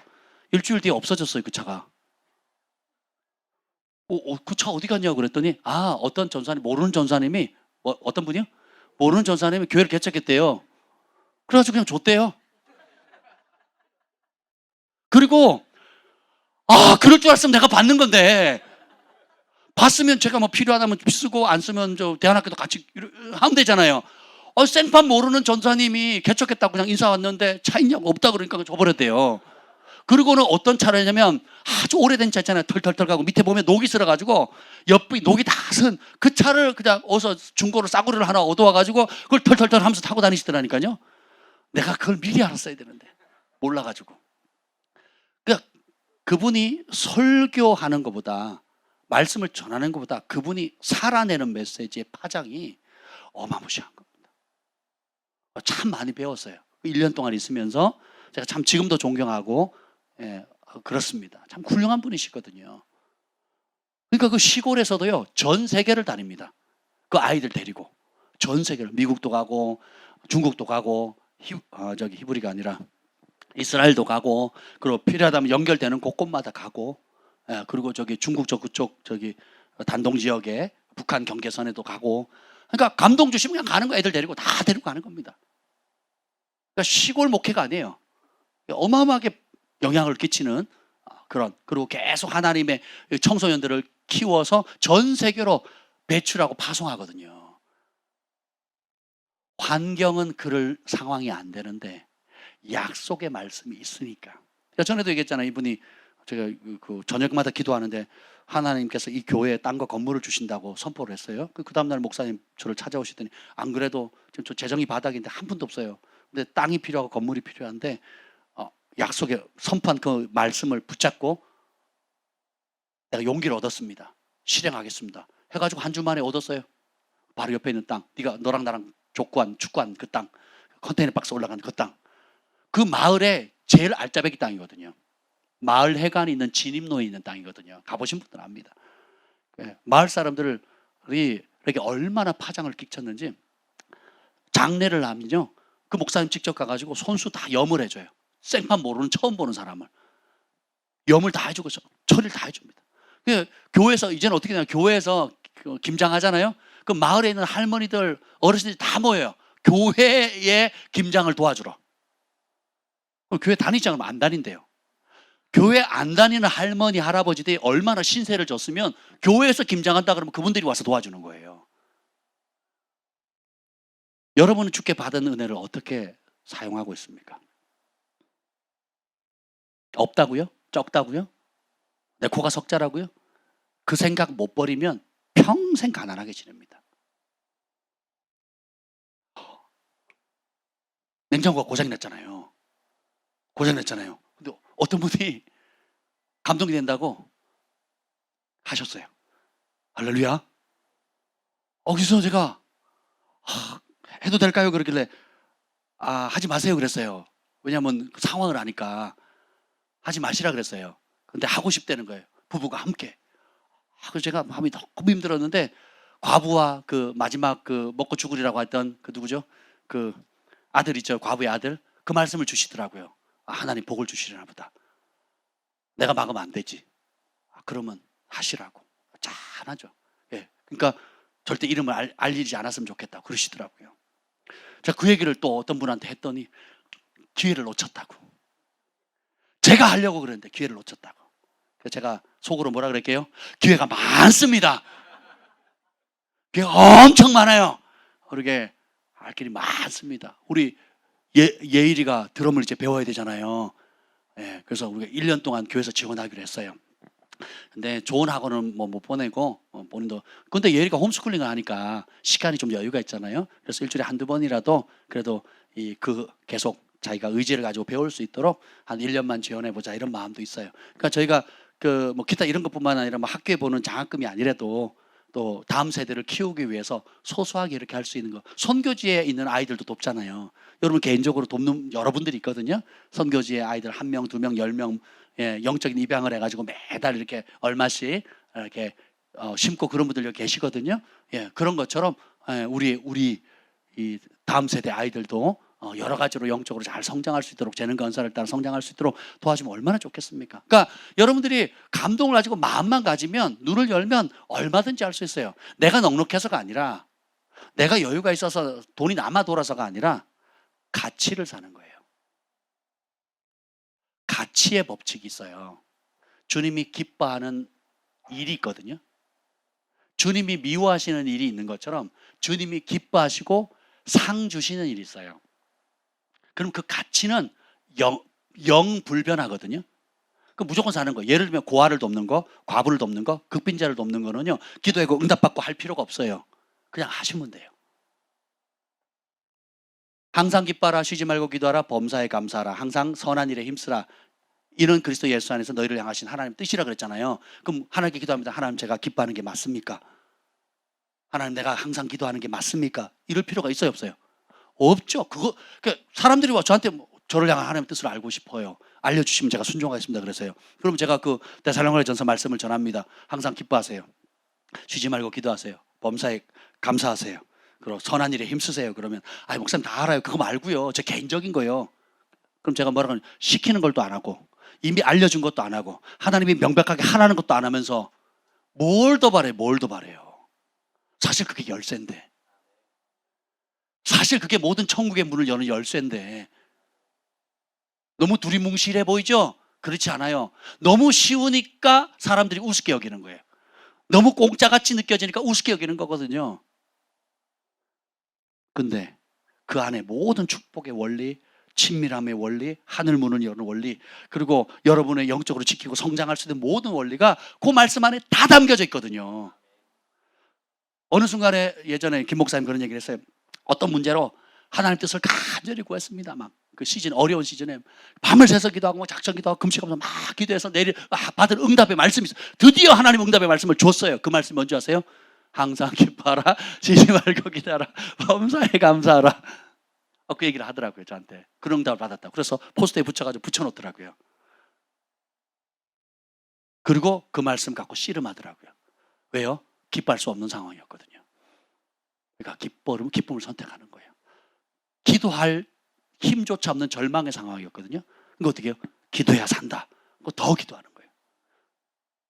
그리고 감사할 수 없고 지금 입이 막 이만큼 나오고 불평과 막 원망이 막 나오는 상황인데 오히려 하나님의 해답은 뭐예요? 그러니까 감사해라. 그리고 그 와중에도 해를 끼치거나 악을 악으로 갚지 말고 선한 일에 힘쓰라. 할렐루야. 거기에 답이 다 나와 있어요. 막 닭살 돋는다 진짜. 그러지 않으세요? 저는 막 온몸이 막 전율하고 닭살이 돋는데 이렇게 심플한 명백한 완벽한 하나님 뜻은 안 하고 내가 이 땅을 팔아야 돼요 말아야 돼요? 저 주식을 투자해야 돼요 말아야 돼요? 이번에 법정에 승소할 거예요 패소할 거예요? 그런 거 상담하러 저희한테 많이 왔거든요. 그럼 제가 막 된통 호통을 치고 싶지만 그렇게 못하잖아요. 그래서 말씀으로 알려줍니다. 말씀으로. 죽을라 그럽니다. 아니 그거 말고요. 목사님 그거 말고요. 돼요 안 돼요? 당선해요 안 해요? 이번에 붙어요 안 붙어요? 이번에 승소합니까? 이 재판 승소하는 이것만 관심 있다니까. 이것만. 승소를 해도 망하고요. 패소를 해도 망합니다. 왜요? 본질을 안 바꾸거든요. 오늘 이스라엘 백성들의 특징이 뭡니까? 여기 보면 이스라엘 백성들이 아주 재미있는 현상이 있어요. 14장 4절 읽어봅시다. 14장 4절. 이에 서로 말하되 우리가 한 지휘관을 세우고 애굽으로 돌아가자 하매. 이스라엘 백성들의 해답이 뭐예요? 해답이 지휘관 바꿔, 대통령 바꿔. 오늘 교회가 하는 게 뭡니까? 당회에서 청빙한 목회자가 자기 스타일대로 안 하고 진리를 전하면 아무개 장로님 찌르는 말, 아무개 권사님 거스리는 말 했다고 어떻게 해요? 당회에 옵니다. 그리고 어떻게 해요? 바꿔 그럽니다. 바꿔. 다 바꿔.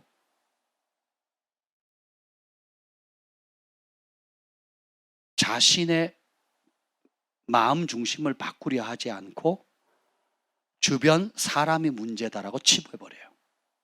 하나님이 안 보이는 사람, 하나님을 경외하지 않는 사람은 남편이 문제라고 얘기하고 아내가 문제라고 얘기를 하고 자식 새끼가 문제라고 얘기를 합니다. 근데 우리는 본질상 따라서 내가 하늘의 답이다. 제가 이제 직업 문제나 어떤 그 직장 문제, 사업 문제로 상담하러 올 때 종종 하나님께 주신 응답이 뭔지 아세요? 이렇게 묻죠. 여러분이 저희한테 상담 올 때 일을 해야 돼요, 말아야 돼요? 이런 질문을 많이 하시잖아요. 중요하니까. 그거 굉장히 중요한 질문이잖아요. 근데 정말 어떤 때는 이 일을 해야 되는 일이고 하지 말아야 되는 일이라는 게 선명할 때가 있어요. 성령께서 알려줄 때가 있거든요. 근데 어떤 때는 일의 문제가 아닐 때가 많습니다. 뭐가 문제냐? 이 일도 좋고 저 일도 좋을 수 있고 이 일도 나쁠 수 있고 저 일도 나쁠 수 있고 일은 똑같아요. 사업이든 일이든 다 똑같은데 하나님이 원하시는 게 뭐예요? 마음 중심인 거예요. 마음 중심이 탐심에 빠져 있어요. 마음 중심이 미움을 못 버리고 앙심을 품고 빼딱합니다. 그래서 입만 열면 투덜, 입만 열면 빼딱. 남 잘 되는 거 시기 질투하고요. 그럽니다. 그리고 비교합니다. 왜 나한테는 안 그래? 그러면서 속이 베베 꼬였어요. 다 꼬여가지고 그럽니다. 왜 나 안 알아주는 거야? 왜 나보다 늦게 온 사람한테 시키는 거야? 왜 나보다 못한 사람 주님 목사님 칭찬하지? 베베 다 꼬여가지고 이러고 있습니다. 그걸 우리가 직설적으로 말할 수는 없잖아요. 그죠? 왜냐하면 다 나이가 있고 연륜이 있고 뭐 이런 것들이 있잖아요. 그러면 직설적으로 얘기하면 상처받기 때문에 또 약속의 말씀을 댑니다. 하나님의 말씀이 어떻게 하면 그런 거 말고요. 해야 돼요, 말아야 돼요. 이럽니다. 그럼 내가 더 민망하잖아요. 그러면 아니 그게 아니고 일의 문제가 아니고 마음의 문제라고 이제 막 하면 그거 말고 해야 돼요, 말아야 돼요. 자꾸 자기 욕심이 원하는 대답을 요구합니다. 그러면 이제 제가 막 말씀을 자꾸 얘기했는데 못 알아듣잖아요. 그러면 이제 관계가 있고 권위 아래 들어오면 직격탄을 날립니다. 그러니까 정직하게 있는 그대로 얘기를 해요. 내 새끼니까. 그리고 나를 아비 어미로 대하니까 그냥 우리 아이들에게는 그냥 편안하게 얘기를 하잖아요.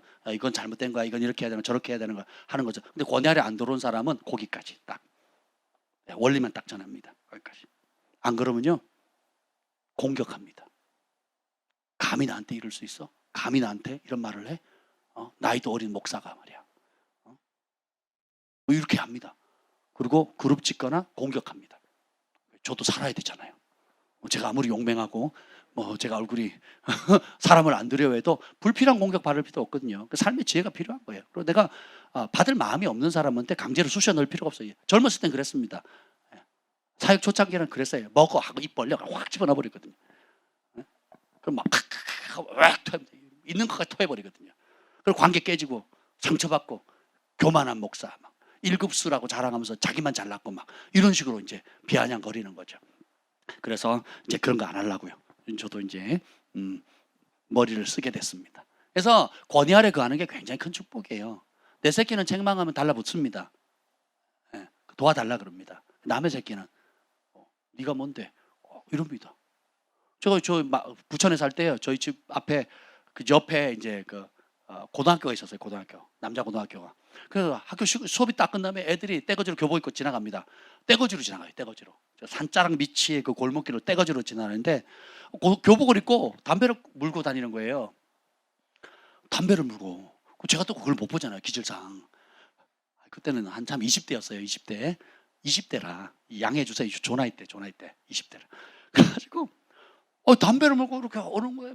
우리 때는 어땠어요? 보면 이렇게 감추잖아요. 아니 뭐 이러고 가는데 아니면 얼른 끄다가 또 다시 해가지고 이랬는데 딱 보면서 이렇게 딱 째려보고 가는 거예요. 내가 막 더 쫀심 상하잖아. 일로 와. 그랬어요 제가. 근데 딱 눈을 안 내려요. 딱 쳐다보면서 오는 거예요. 딱 오더니 담배 꺼. 가만히 있어요. 담배 끄라고! 그랬더니 눈을 안 내립니다. 그래서 제가 살기를 느꼈어요. 다음번에 이놈 만나면 얘는 나한테 칼 찌르겠다 이런 생각이 들더라고요. 그럴 놈이더라고요. 그날로부터 담배 거 소리 안 했어요. 제가 꼬리 내렸어요. 가만히 생각하니까 내 후배가 아니더라고요.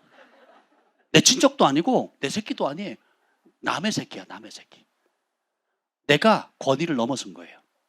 까딱까딱 칼 맞겠더라고요. 그러니까 다시는 제가 담배 거 안 합니다. 제가 비켜가죠, 이렇게. 아유, 냄새가. 아유. 무슨 말인지 아시겠죠? 근데 내 새끼는 일로 와. 한 번, 두 번, 세 번. 너 다음번에 그러면 매 맞아. 매를 맞습니다. 그럼 우리 경환이가 집을 나가질 않아요. 나갔다간 더 죽었. 그럴 수가 없잖아요. 네. 우리 아이들 참 매 맞을 일 없이 키웠어요. 진짜 우리 조한의 경우는 정말 잘 자라줬어요. 근데 언제 맞았냐? 게임할 때랑 형제끼리 싸울 때. 그 게임을 약속을 저희가 게임하게 해줬거든요. 시간 정해놓고 뭐 심지어 플레이스테이션 그 좋은 거를 막 가족들끼리 막 하기도 했습니다. 근데 이놈들이 맞들려가지고는 밤에 몰래 불 꺼놓고 일찍 자겠다 그래놓고 침대 뒤집어 쓰고 키득키득 하다 걸린 거예요. 그래서 제가 기회를 줬죠. 다음부터 그러지 말라고. 다음번에 이러면 내가 어떻게 하겠다 했어요. 근데 또 그런 거예요. 일찍 자겠다고. 그래가지고 키득키득 하다가 제가 보는 앞에서 박살을 냈죠. 그래서 플레이스테이션 집어넣어버리고 이제 그날부터 모든 게임 셧다운 딱 된 거예요.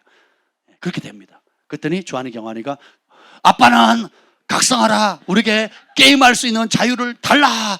그리고 문 앞에서 데모하고 경찰서에 신고하고 오늘부터 아빠로부터 축출합니다. 이럴 수가 없죠. 왜요? 내 새끼니까. 우리가 안 하거든요. 불편하지만 어렵지만 어떻게 해요? 이해는 안 되지만 이걸 왜 못하게 하는 거야. 이해는 안 되죠. 아이들 입장에서는. 커야 알거든요. 커야. 그러면 신뢰를 하면 순종하게 되고요. 불신하게 되면요 거역하게 되고요. 그럼 어떻게 해요? 그 혜택을 못 누리는 겁니다. 그래서 길거리에 담배 피는 아이들 우리가 함부로 못하는 이유가 뭐겠어요? 힘이 없어서가 아니에요. 왜요? 안 들을 애거든요. 권위 바깥의 사람이거든요. 근데 내 자녀는 권위 아래 있거든요. 좋은 것도 함께 어려운 것도 함께 칭찬도 함께 상벌도 함께 그렇게 하는 거거든요. 여러분이 그래서 우리가 순종학교를 하고 마음스쿨을 할 때에 정말 김 목사님 또 강조하는 게 뭡니까? 순종이 그냥 단순히 너 맹목적으로 따라 이게 아니잖아요. 여러분이 하나님 말씀 그 순종의 원리를 배우면 권위의 법칙들을 배우면 맹목적으로 로봇처럼 따라라는 게 아니잖아요. 그것 안에 있는 감춰진 비밀들, 영적 질서들 또 그것이 얼마나 큰 복인지를 알아가는 게 은혜입니다. 그게 안 보이면요, 여러분 무슨 로봇입니까? 뭐 시키는 대로 하게? 그래서 권위자에 대한 상처를 많이 받은 분들이 계셔요. 그게 뭐냐면 잘못된 권위를 배웠고 잘못된 순종 혹은 이전에 있었던 교회 리더들이나 부모님이나 또 학교 선생님들이 그 권위를 남용하거나 악용의 상처 때문에 그런 거지. 그것을 이제 진리가 오면 분별하게 되고 그다음에 치유받게 되면 여러분들이 즐거이 권위 아래 거하게 되고 즐거이 권위 아래 거게 되면 여러분이 권위자가 됩니다. 그리고 또 다른 권위 아래 보호받을 수 있는 많은 사람들을 다스릴 수 있는 50부장, 100부장, 1000부장이 될 수가 있는 거죠. 하나님께서 그렇게 만들어 가시는 겁니다. 아멘. 그래서 여기 보면 자 지휘관, 자 따라합시다. 내가 바뀌어야 한다. 내가 바뀌면 기적이 일어난다. 지도자 바꾼다고 되는 게 아니에요. 우리 부모님들 학교 바꾸거나 친구 바꾸거나 내 자식이 어떤 짓을 하는지는 모르고 친구 바꾸면 된대요. 여러분 그런 기도하죠? 정말 믿음의 친구 만나게 해달라고. 다니엘과 그 새 친구 같은 친구가 되게 해달라고. 내 자녀는 느부갓네살 같은데 내 새끼 하는 행동은 느부갓네살 같고 바로 같이 완고한데 친구는 다니엘과 그 새 친구가 만나게 해달래요. 안 됩니다 여러분. 내가 안 바뀌고 내가 깨어지고 내가 말씀 안에서 녹아지고 말씀 안에서 새로워질 건 생각 안 하고 혜택만 자꾸 받으려고 해요. 쉽게 가려고 해. 얻어먹으려고만 하는 거예요. 여러분이 다니엘이 되셔야 됩니다. 사드락과 메삭과 아벳느고가 되셔야 합니다. 그리고 그러면 주님께서 문제 속에서 해결할 자로 그리고 어둠 속에 빛을 발하는 사람으로 사용하시는 거죠. 아멘. 그래서 탓 아무 소용없습니다. 그리고 이들의 반응이 진짜 무서운 말이에요. 이스라엘 백성들 보면 정말 용감해. 14장 3절 읽어봅시다. 14장 3절 시작. 어찌하여 여호와가 우리를 그 땅으로 인도하여 칼에 쓰러지게 하려 하는가? 우리 저자가 사로잡히리니 애굽으로 돌아가는 것이 낫지 아니하랴. 누가요? 이런 처자식도 사로잡히고, 그리고 칼에 우리 칼 맞아 죽는다. 근데 그 칼 맞아 죽는 길로 인도하는 주체가 누구예요? 하나님이래요. 제가 예전에 순회 사역을 많이 할 때는요, 그 가이드 해주시는 분, 그러니까 가이드가 아니라 이제 픽업 해주시는, 대중교통을 가면 이제 공항이든 기차역이든 버스 정류장이든 이제 그 초청한 교회에서 사람을 이렇게 보냅니다. 차량을 보내요. 그러면 뭐 처음 만나는 게 서로 인사를 하잖아요. 그러면 의외로 이게 사업하시던 분들이 이제 차가 있으니까 픽업을 많이 나와요. 그러면 참 공통적으로 듣는 이야기가 뭔지 아세요? 어떻게 해서 예수 믿게 됐어요? 사업이 망해서요. 어쩌다가 망했는데요. 하나님 망하게 하셨어요. 진짜 많이 듣습니다. 누가 망하겠다고요? 누가 망하겠다고요? 하나님 여러분 사업 망하게 하시는 분인가요?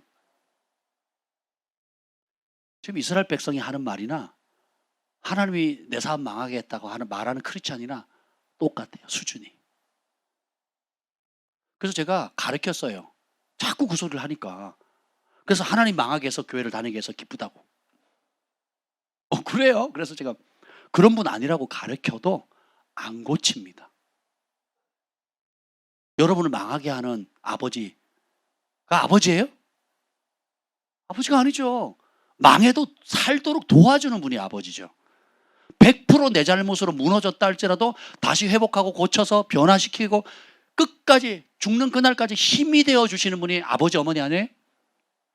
자식이 감옥에 가면 사람들 손가락질하고 관계 다 끊지만 어떤 그 부모는 어떻게 합니까? 그 감방 생활 할 때도, 그리고 출소하는 그날까지, 출소한 이후에서도 건강이 있는 한, 재정이 되는 한, 또 어떤 인맥을 동원해서라도 기회의 문들을 계속 열어줘서 회복을 도와주는 분이거든요. 사람도, 불완전한 사람도 그렇게 하는데 하나님을 향해서는 그렇게 하거든요. 이스라엘이 뭐예요?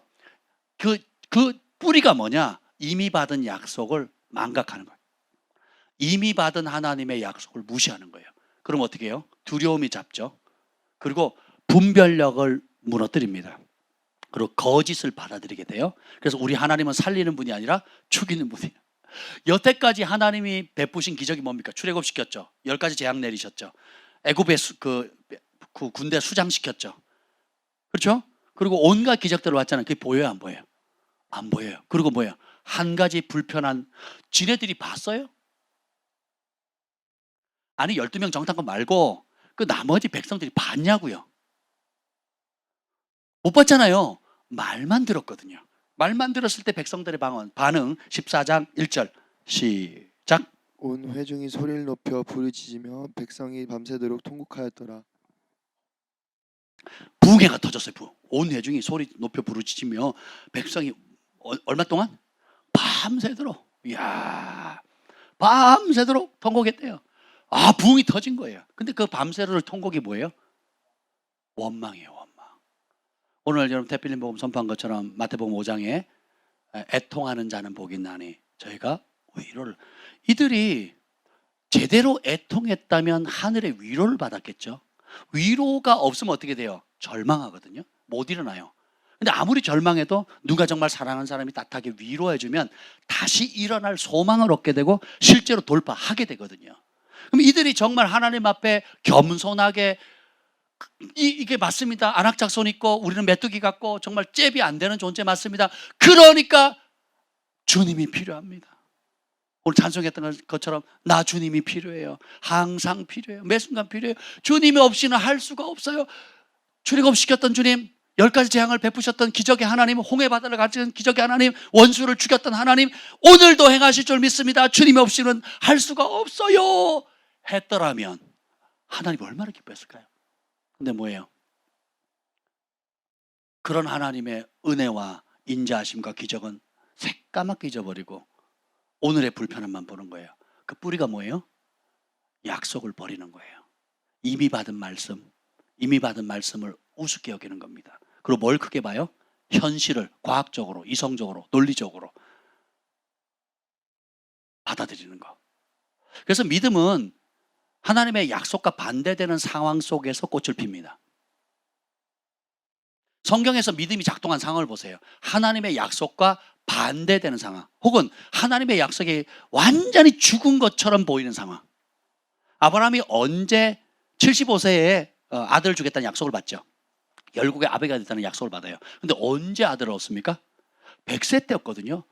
그러니까 여기 100살이 아무도 없어요. 참 생각해 보세요. 그러니까 현실은 어떻게 해요? 육체도 아브라함의 아내 사라가 여인으로서 그 생리 기능이 다 끊어졌어요, 이미. 그러니까 과학적으로 의학적으로 불가능한 상황이거든요. 아브라함도 늙었고.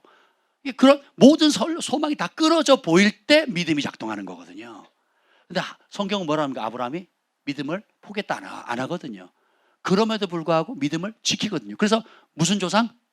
믿음의 조상이에요. 어떤 상황에 발휘했어요? 절망의 상황에, 불가능의 상황에. 현실보다 뭘 크게 보는 거예요? 하나님의 약속을 보는 거예요. 현실보다 하나님의 부르심을 크게 보는 거예요. 요셉이 형들한테 팔려나갔을 때 그 꿈이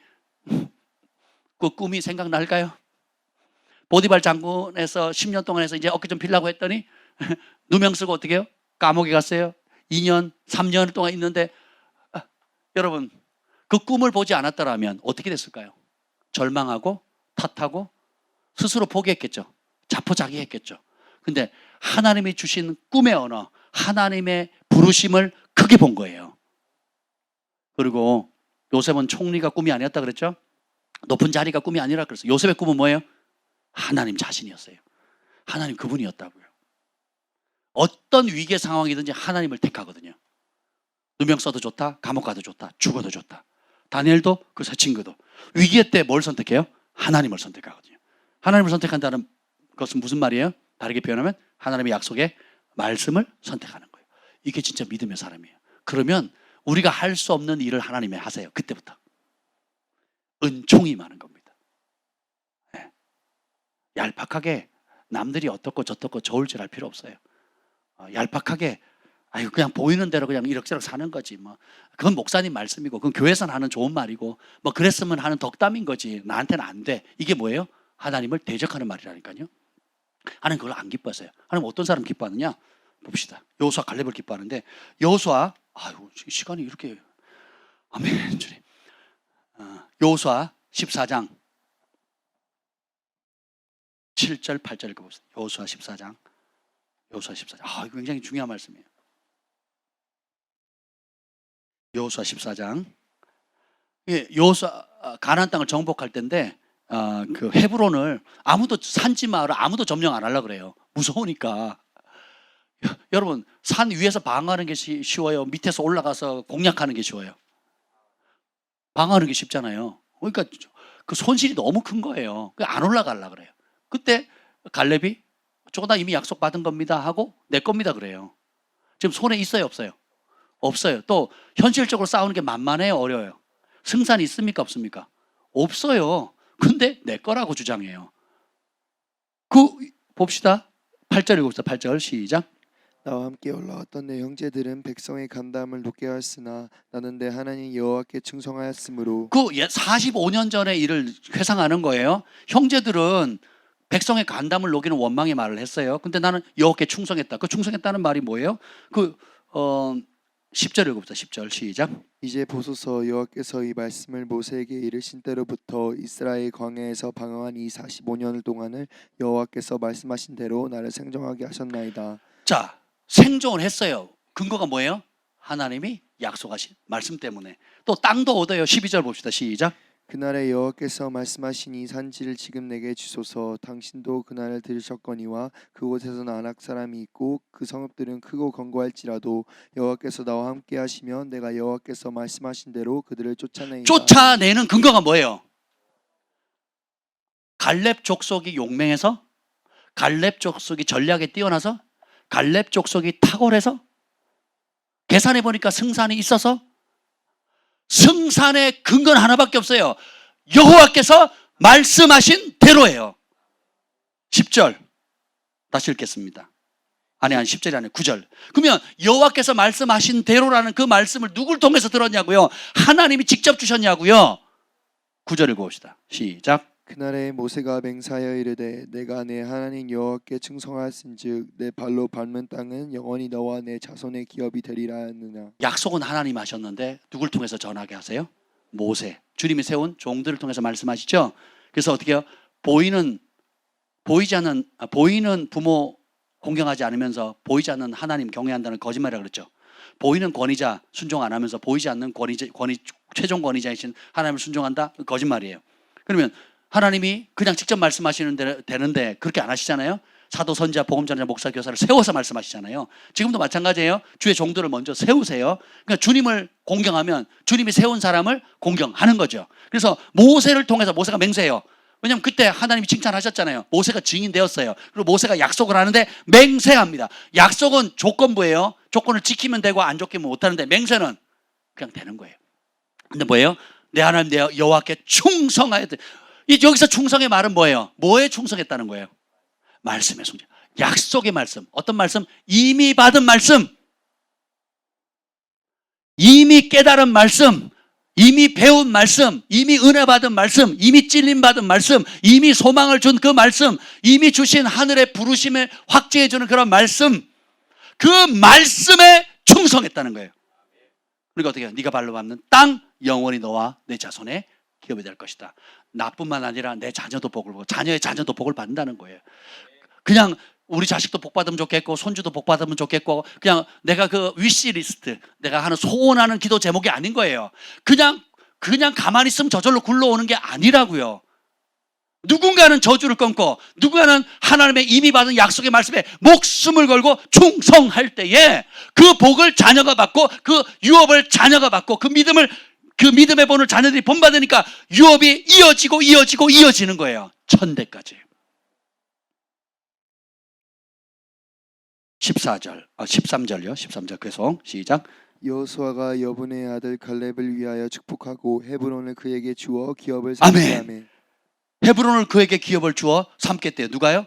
다음 세대 리더가 여호수아가 말을 했어요. 땅이 온다고. 그 땅 가지라고. 근데 지금 벌써 싸워서 승리한 이후에요? 싸움 이전이에요? 이게 중요해요. 다시요. 잘 보세요. 지금 갈렙이 나 싸울게요. 이 산지를 내게 주소서. 주께서 명하신 대로 내가 가서 싸우겠습니다. 그랬더니 여호수아가 그래 너 가져. 네 거야 했어요. 그러면 지금 전쟁을 하기 전이에요? 전쟁을 한 후예요? 전쟁을 하기 전이에요. 현실로 이루어지기 전, 싸움을 싸우기 이전. 여호수아 갈렙이 모든 이스라엘 백성들이 다 죽었을 때 40년이 지난 다음에 적과 꿀이 흐르는 땅을 들어갈 수 있었던 이유가 뭐예요? 들어가기 전에 믿음의 고백을 했죠. 그 믿음 고백 때문에 돌 맞아 죽을 뻔했단 말이에요. 하나님이 개입하지 않았더라면 돌 맞아 죽었어요. 근데 죽는 길 택해요. 뭐 때문에? 말씀 따라. 이게 충성이에요. 이게 성실합니다. 7절 보세요. 7절. 내 나이 40세 시작. 내 나이 40세에 여호와의 종 모세가 가데스 바네아에서 나를 보내어 이 땅을 정탐하게 하였으므로 내가 성실한 마음으로 그에게 보고하였고. 성실한 마음이 충성된 마음인데 이게 뭐예요? 약속의 말씀대로 고백하는 거예요. 하나님이 여러분 각자에게 여러분만 이룰 수 있는 아름다운 부르심을 주셨어요. 내 힘으로 안 돼요. 거기는 안악자손 있고 거기는 온갖 두려움의 장애물들이 있습니다. 무엇보다도 지금의 내 모습과는 너무 다른 게 믿겨지지가 않아요. 마치 나비가 그 애벌레가 지금 땅을 기어가고 있는데 창공을 보는데 뭐가 아름답게 펄럭펄럭 날아다니는 거예요. 그게 지 모습인지 알아요, 몰라요? 모르죠. 그러니까 그렇게 현실과 하나님 주신 약속이 다르게 보이거든요. 그때 발휘하는 게 뭐예요? 믿음이에요. 믿음은 그냥 내가 긍정적으로 생각하는 게 아니에요. 우리 자녀가 잘 됐으면 좋겠다, 내가 잘 됐으면 좋겠다는 긍정적인 생각이 아니에요. 긍정적인 생각이 절대 아니라고요. 믿음은 뭐예요? 믿음의 근거는 그리스도의 말씀이잖아요. 약속의 말씀이에요. 하나님의 말씀이에요. 이 말씀을 믿는 거고 이 말씀 때문에 내 목숨을 거는 거예요. 그리고 이 말씀대로 고백하는 거예요. 이 말씀을 붙잡는 거예요. 이 말씀을 미간에 붙이고 벽에다 붙이고 마음에 새기고. 그래서 제가 제 영안에 끊임없이 제가 어려울 때마다 낙담할 때마다 오는 찬송이 있어요. 내 너를 일으키리, 내 너를 일으키리, 내 너를 일으키리. 마지막 날에 이사야서 60장 일어나라 빛을 발하라는 그 말씀처럼 내 영안에 어릴 때부터 처음 주님을 만났을 때부터 내가 마지막 날에 너를 일으켜서 쓰겠다. 그거 저만 품고 있던 마음이었거든요. 성령께서 주셨으니까. 근데 세계 곳곳에 다닐 때마다 기름 부음 받은 종들이나 예언자나 선지자를 통해서 동일한 말씀을 주는 거예요. 준비하라고. 하나님 그렇게 쓰실 거라고. 현실은 아무것도 아니에요.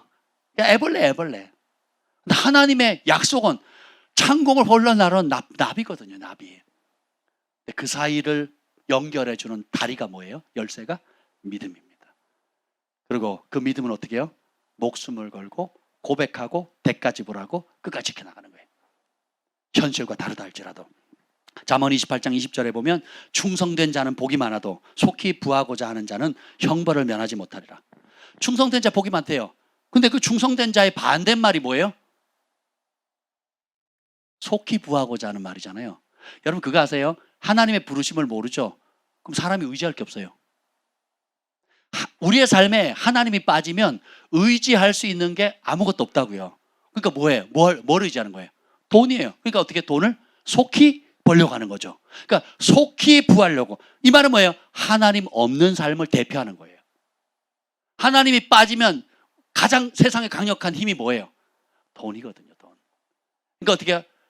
돈을 차곡차곡 성실해서 잘 모이면 좋은데 이 등쳐먹는 놈들도 많고 사기치는 놈들도 많고 또 정상적인 기업인데도 월급을 제때 안 주는 오너들도 많거든요. 그리고 국가에서 세금 떼가지고 또 잘 정상적으로 받는데 아이가 아파. 뭐 큰 병에 걸린다든지 혹은 사고를 친다든지 뭐 이러면 어떡하겠어요? 수입은 한정돼 있는데 터져 나가는 게 많으니까 어떻게 해요? 속히 부한다는 건 뭐예요? 편법과 불의를 통해서. 예? 혹은 합법적인 테두리 안에서 불법을 행하는 이런 모든 것들 통해서 속히 부하고자 하는 형벌을 먼저. 이 땅에서 형벌뿐만 아니에요. 영원한 형벌이에요. 영원한. 성경에 거짓말하는 자, 사기치는 자. 뭐 때문에 거짓말해요? 뭐 때문에 사기칩니까? 돈 때문이에요. 돈 때문이에요. 예. 지옥 간다고. 교회가 이걸 안 가르쳤더니 교회 안에 사기꾼이 넘쳐나는 겁니다. 사기꾼이 넘치는 거예요. 제가 가는 교회마다 만났다 그랬잖아요. 그래서 저희 교회는 돈 거래하면 안 됩니다. 제가 요 새로 오신 분들이 계셔가지고 뭐 소소한 돈이야 뭐 잠깐 빌려주고 받을 수 있겠지만 적어도 100단 이상으로 뭐 이렇게 하는 거는 하시면 안 돼요. 예. 하실 경우는 저희한테 얘기를 해주셔야 됩니다. 저희는 그걸 허락하지 않습니다. 성령이 감동되면 그냥 알아서 주세요. 달라고 하는 사람 주시면 안 돼요. 제 사역의 원칙을 어렸을 때 배웠습니다. 저 지도해줬던 목사님 그 얘기 하더라고요. 예. 달라고 하는 사람 주지 않는다고. 예. 그럼 어떻게 돼요? 이게 내 돈이 아니잖아요. 어떻게 돼요? 성령께서 감동 주시면 주인이 주라고 하는 곳에 써야죠. 그럼 원수라도 줘야 되는 거예요. 원수라도. 난 싫은데, 난 저 인간한테 주기가 싫은데 주님이 주라 그러면 줘야 되는 거예요. 나는 인간한테 너무 주고 싶은데 주님 주지 말라 그러면 안 줘야 되는 거예요. 이해가 되세요? 그러니까 관계 돈으로 묶이거나 돈을 의지하지 않도록 해야 됩니다. 그럼 뭐예요? 하나님이 직접 개입해요. 제가요 참 저도 사람인지라 충성되고 신실하고 하면 제가 인간적으로 도우려고 여러 번 했어요. 어려운 분들 어려우면 성령께서 스탑시키세요. 딱 멈추세요. 그리고 시간이 지나서 딱 보면 어떻게 왜 그런지 아세요? 어떤 사람 심지어 목사님이나 영적 아비 어미라 할지라도 하나님은 하나님보다 사람을 더 의지하는 걸 싫어하세요. 그래서 공급의 근원이 하늘 아버지시다. 공급의 근원이 사람이 아니다. 그리고 그 문제 해결자가 하나님이시다는 걸 알려주시는 거예요. 가족이라도 하나님께 손을 베풀지 못하게 할 때가 종종 있거든요. 왜냐하면 저가 주의 종으로 부름받았는데 사람 의지하는 거예요. 자꾸 사람 손 벌리고 없는 신용하고 기도 제목 핑계 삼아서 자꾸 달라 그러는 거예요. 그러니까 주님이 그걸 책망하시는 거예요. 대면시키고 훈계하고 그렇게 하지 말라고 무릎 꿇라고 그리고 오히려 심으라고 없는 것 가운데 심으라고. 참 마음 아픈 일이죠. 근데 그게 결국은 반석의 집을 짓는 길이거든요. 쉽게 얻으면요 쉽게 나가요. 네, 그리고 속히 부하고 하는 자는 형벌을 면치 못하거든요. 근데 반대로 충성된 자는 하나님이 개입하세요. 손대는 일마다 잘 된다고요. 아까 사업 얘기를 했잖아요. 이런 일 해야 되나 저런 일 해야 되나. 일이 중요한 게 아니라 뭐예요? 내 마음 중심이 하나님을 경외하는 거예요. 일단 내 안에 감사가 있는가? 남이 잘 되는 것이 질투하지 않는가? 내가 지금 생각하는 게 삐딱한가? 올바른가를 한번 보세요. 그게 잘 이해가 안 된다. 그럼 친한 친구들한테 물어보세요. 야, 친구야. 내가 지금 하는 말이 삐딱한 것 같아? 내가 평소에 하는 말이 일반 소소한 일을 할 때 내가 하는 말이 삐딱한 것 같아? 부드러운 것 같아? 내가 하는 말이 사람들이 온화하고 부드럽게 느끼는 것 같아? 아니면 좀 거칠고 무례하고 느끼는 것 같아? 라고 물어보셔야 돼요. 물어볼 용기가 있는 사람은 회개의 은혜를 받습니다. 물어볼 용기가 없는 사람은요, 회치라고 또 회치라고 또 회치라는 겁니다. 그래서 미혹받아요. 그리고 내가 이렇게 열심히 하는데, 내가 열심히 이렇게 수고하고 헌신하고 기도하고 봉사하는데 왜 안 알아줘? 하고 외로운 늑대가 됩니다. 외로운 늑대. 근데 빛 가운데 있는 사람은 감출 게 하나도 없어요. 빛 가운데 있는 사람은 감출 게 하나도 없어요. 심지어 내 부족함도 결국은 내어놓는 만큼, 우리가 하나님 우리를 책망하시는 이유가 뭐예요? 징계하시는 이유가 뭐예요? 하나님의 거룩함에 동참하게 하는 거거든요. 하나님의 부르심을 담을 수 있는 그릇 만들어 주시는 거거든요. 수치가 절대 아닙니다. 영광이지. 그럼 어떻게 해요? 성읍을 싸워서 이기는 사람보다 자기의 분냄을 다스리는 사람이 더 용감하다 그랬죠. 또 반대로 내 죄를 사람들 앞에, 하나님 앞에 정직하게 고백하고 까발릴 수 있고 투명하게 내놓을 수 있는 사람은요, 싸워서 전쟁에서 승리하는 사람보다 더 용감한 사람이에요. 이게 하늘의 법칙입니다. 주님께서 이제 여러분 주신 약속의 말씀대로 싸웁시다. 이제까지 여호와를 경험에 대한 말씀들을 배웠고 앞으로도 계속 배워나가고 또 수련할 때 또 깊이 다뤘지만, 그 주신 약속의 말씀들, 받은 은혜들 가지고 어떻게 해요? 이미 받은 말씀 가지고 싸우세요. 그러니까 내가 더 알겠다, 더 배우겠다는 것도 중요하지만 그 이미 알고 받은 것을 내가 순종하고 있는가, 지키고 있는가, 그러면 그 혜택을 누리고 있는가, 현실에 압도되는지, 현실에서 밀려가는지, 아니면 현실의 분위기에서 죽은 시체처럼 떠내려가고 있는지, 아니면 거슬러 올라가고 있는지, 하나님 그걸 정직하게 직면할 수 있는 용기를 주세요.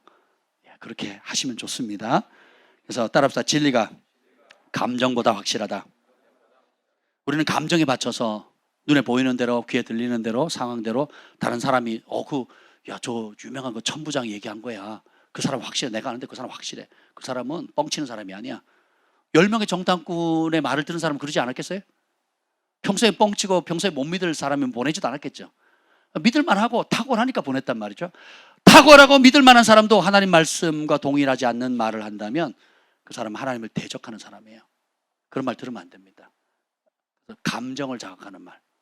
요즘 TV나 교회 안에 그 속임의 가장 큰 기만이 뭐예요? 감정을 자극하잖아요. 짠하게 만드는 거.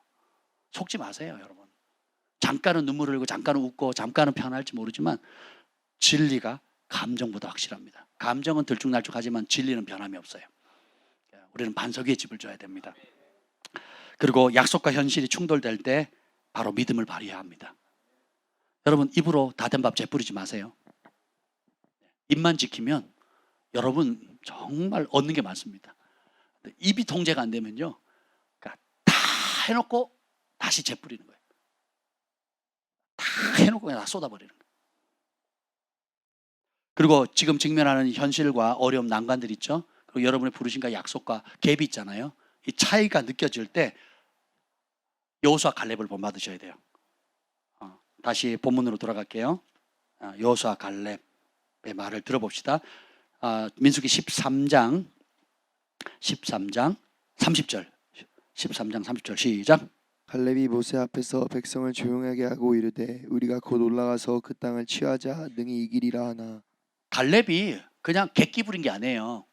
그냥 긍정적인 마인드를 발휘한 게 아니라고요. 갈렙이 일단 백성을 조용하게 하죠. 왜요? 10명의 정탐꾼의 부정적인 보고가 백성을 막 뒤집어 놨잖아요. 그러니까 그 소리 듣지 마라 이거예요. 현실의 소리가 하나님의 약속을 압도하지 않도록 만드는 게 믿음입니다. 현실이 약속과 완전히 반대되죠. 요셉이 꿈꾸자마자 팔려가잖아요. 다윗이 기름 부음 받자마자 쫓겨나가잖아요. 사도 바울이 예수님을 만나고 엄청난 역사를 받자마자 핍박을 당하잖아요. 스데반이 성령 충만하니까 기적이 일어나니까 어떻게 돼요? 사람들이 죽이잖아요. 여러분이 하나님이 말씀하는 진짜 하늘이 주목하고 하늘이 축복하는 사람의 인생이 어떤지를 제대로 보셔야 돼요. 그냥 내가 예수 믿으니까 나를 위해서 잘해 주시겠지, 우리가 자녀 잘 돼 주시겠지, 잘해 주시겠지가 복이 아니라고요. 하나님이 복이십니다. 이거 보면 일단 그런 소리 조용히 해야 되고, 두 번째요, 우리가 올라가서 그 땅을 취하자, 능히 이기리라. 믿음의 고백을 하면 자기 마음에 있는 거를 고백하는 거예요. 여러분, 여러분, 원망은 단순히 부정적인 감정이 아닙니다. 원망은 성경에 뭐라 하면 악이라 그래요. 악. 27절에 보면 악이라 그럽니다.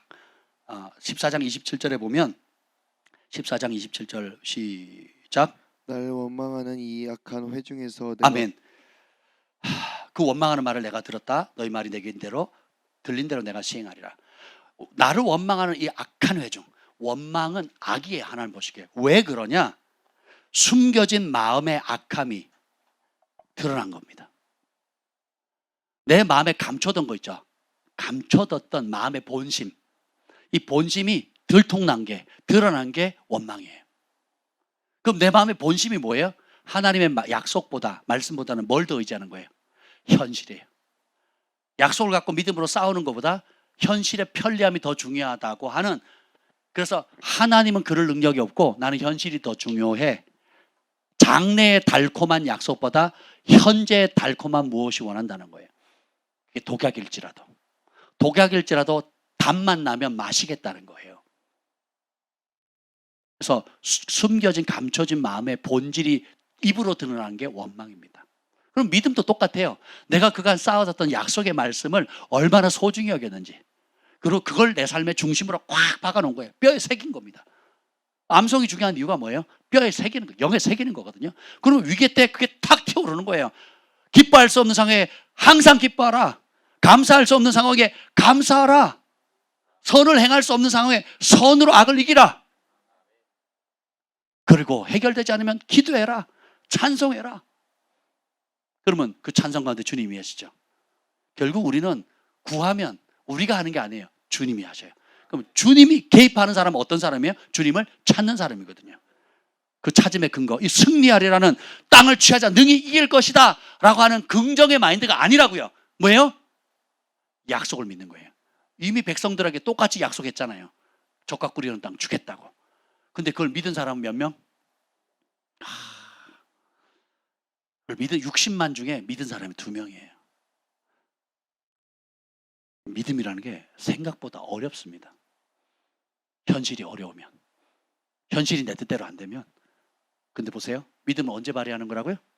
위기에, 어려울 때, 약속과 반대되어 보일 때, 다를 때. 그래서 항상, 자, 키워드가 나와요. 14장 9절이요. 14장 9절. 14장 8절이요. 8절 9절 이렇게 8절 9절 시작. 여호와께서 우리를 기뻐하시며 우리를 그 땅으로 인도하여 들이시고 그 땅을 우리에게 주시리라. 이 일은 과연 젖과 흐르는 땅이니라. 다만 여호와를 거역하지는 말라. 그 땅의 백성을 두려워하지 말라. 그들은 우리의 먹이라. 그들의 보호자는 그들에게서 떠났고 여호와는 우리와 함께하는 이시니라. 그들을 두려워하지 말라 하나. 이 여호수아 갈렙의 핵심 승리의 포인트는 뭐예요? 현실보다 함께 하시는 하나님을 크게 보죠. 여호와께서 우리와 함께 하시니라. 주어가 뭐예요? 하나님이죠. 여러분, 그래서 언어 바꾸셔야 돼요. 그래서 제가 자꾸 말씀드리잖아요. 주어를 바꾸면 인생이 바뀌고, 주어를 바꾸면 기적이 일어납니다. 주어가 나면 망하는 거예요. 주어가 나면 우울합니다. 주어가 나면 해법이 없어요. 주어가 남편이거나, 주어가 자식이거나, 주어가 돈이거나, 주어가 내가 즐기는 쾌락이면 해법이 없다니까요. 여러분의 삶에 하나님 빼보세요. 무슨 소망이 있나? 아무리 처절한 상황이다 할지라도 하나님의 약속, 말씀이 있다면, 오늘 찬송할 때 주 음성 외에는 더 기쁨 없도다, 그 찬송을 딱 부르는데요, 제가 처음 주님을 만났을 그 시즌에 그 절망과 처절함과 낙담함 상황 속에 들렸던 성령의 그 음성 한마디가 제 인생을 송두리째 바꿨거든요. 여러분의 상황이 아무리 어려워도, 우리의 상황이 아무리 힘겨워도 버겨워도 주 음성 들리면, 그분의 음성 한마디면, 그분이 주시는 약속의 말씀 하나면 넉넉히 이기는 겁니다. 두려워하지 마라. 두려워하지 마라. 우리가 넉넉히 싸워 이길 것이다. 그래서 하나님이 함께 하심에 초점을 맞추는 거예요. 내가 세상 끝날까지 너희와 반드시 함께 하리라. 너희를 떠나지 않겠다. 버리지 않겠다. 물 가운데 지날 때 물이 엄몰지 못하고 불 가운데 지나갈 때 불이 태우지 못할 것이다. 그 약속의 말씀에 집중하는 거예요. 그게 충성이에요. 그게 성실함입니다. 그럼 충성된 자는 하나님께 복이 많다 그랬거든요. 그럼 이렇게 했을 때 백성들이 할렐루야 아멘 그렇죠. 우리 하나님 함께 하셨죠. 홍해 바다 때도 함께 하셨고 출애굽할 때도 함께 하셨고 지난 함께 하셨죠. 할렐루야 이렇게 반응했으면 얼마나 좋았을까요? 10절 백성들의 반응 시작. 온 회중이 그들을 돌로 치려 하는데 그때 여호와의 영광이 회막에서 이스라엘 모든 자손에게 나타났습니다. 온 회중이 뭐예요? 돌 들어가지고 쳐주기를. 믿음으로 싸웁시다. 그랬더니 여러분들이 가지고 있던 의자를 드는 거예요. 지금 그리고 물병도 막 집어 던지고 막 지금 휴대폰도 지금 막 던지려고 지금 준비하고 있을 때 자, 백성들이 반응 보세요. 얼마나 현실적인지, 얼마나 두려움에 사로잡혔는지, 얼마나 하나님을 무시하는지, 얼마나 하나님을 우습게 여기는지. 돌로 그냥 지도자 바꾸자가 아니라 이제는 죽이자로 나오는 거예요. 지도자를 바꾸자가 아니라 죽이자로 나오는 거예요. 실제로 하나님이 개입하지 않았더라면 죽였을 겁니다. 근데 기쁜 소식이 뭔지 아세요? 하나님이 얼마나 다가서 따라합시다. 그때가 언제예요? 아니요. 그때가 언제예요? 여호수아 갈렙이 뭐 할 때? 돌 맞아 죽을 때 죽는 위협을 알매도 불구하고 뭐예요? 여호와께서 우리와 함께 하신다.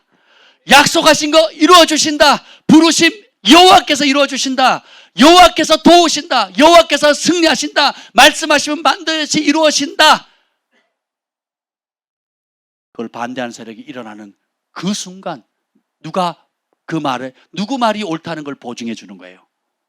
하나님의 영광이 임하니까 하나님께서 어떻게 해요? 보증해 주시잖아요.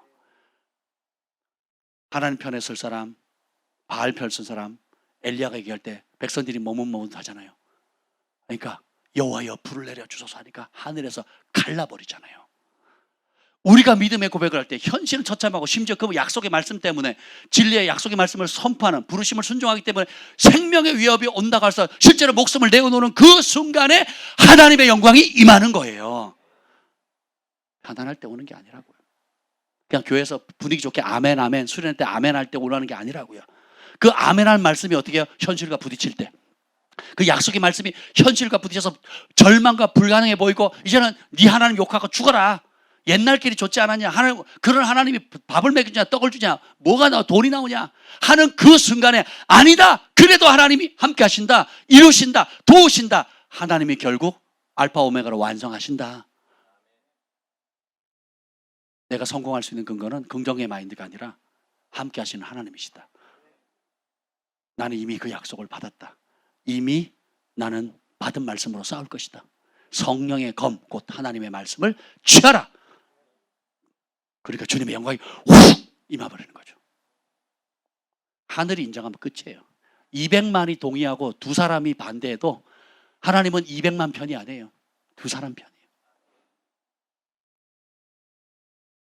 하나님 개입하셔서 아주 슬픈 얘기를 해요. 모세 너랑 나랑 단둘이 시작하자 그러거든요. 11절에 다 쓸어버리고 너랑 나랑 시작하자. 그랬더니 이 모세도 기가 막혀. 17절 읽어보자. 17절 시작. 이제 구하옵나니 이미 말씀하신 대로 주의 큰 권능을 나타내시옵소서. 백성을 용서해달라는 그 근거도 뭐예요? 주님 이미 약속했잖아요. 데려가신다고. 야, 안 그랬으면 60만 명 중에 2명 빼고 다 죽었습니다. 20세 이상 장년들은 다 죽었다고요. 모세가 중재하죠. 살리잖아요. 그 중재하고 살릴 수 있는 근거가 뭐예요? 이미 말씀하신 대로. 여러분 안에 한번 생각해 보세요. 여러분이 성령께서 여러분에게 주신 이미 약속해 주신 말씀, 또 신뢰할 수 있는 선지자나 예언자를 통해서 주신 여러분의 약속의 말씀, 또 여러분이 개인적으로 기도하다가 하나님께 받은 말씀들 있죠? 부르심의 약속의 말씀들 있죠? 어떻게 대하고 계십니까? 얼마나 소중히 대하고 계십니까? 그 약속이 더 커 보이세요? 현실의 어려움이 더 커 보이십니까? 그 약속이 더 소중하세요? 지금 직면하고 있는 문제가 더 소중합니까? 고백하면 영광이 임합니다. 주님 감사합니다. 이미 받은 말씀에 충성하는 삶 살게 하여 주옵소서. 이제는 우리 주 예수 그리스도의 은혜와 하나님 아버지 극진하신 사랑과 성령의 감화 감동 충만하심이 오늘 주신 그 약속의 말씀, 그리고 이전에 주신 약속의 말씀과 부르심에 목숨을 걸고 충성하기로 결정하는 주의 백성들을 위해 영원토록 함께 있을 지어다. 아멘.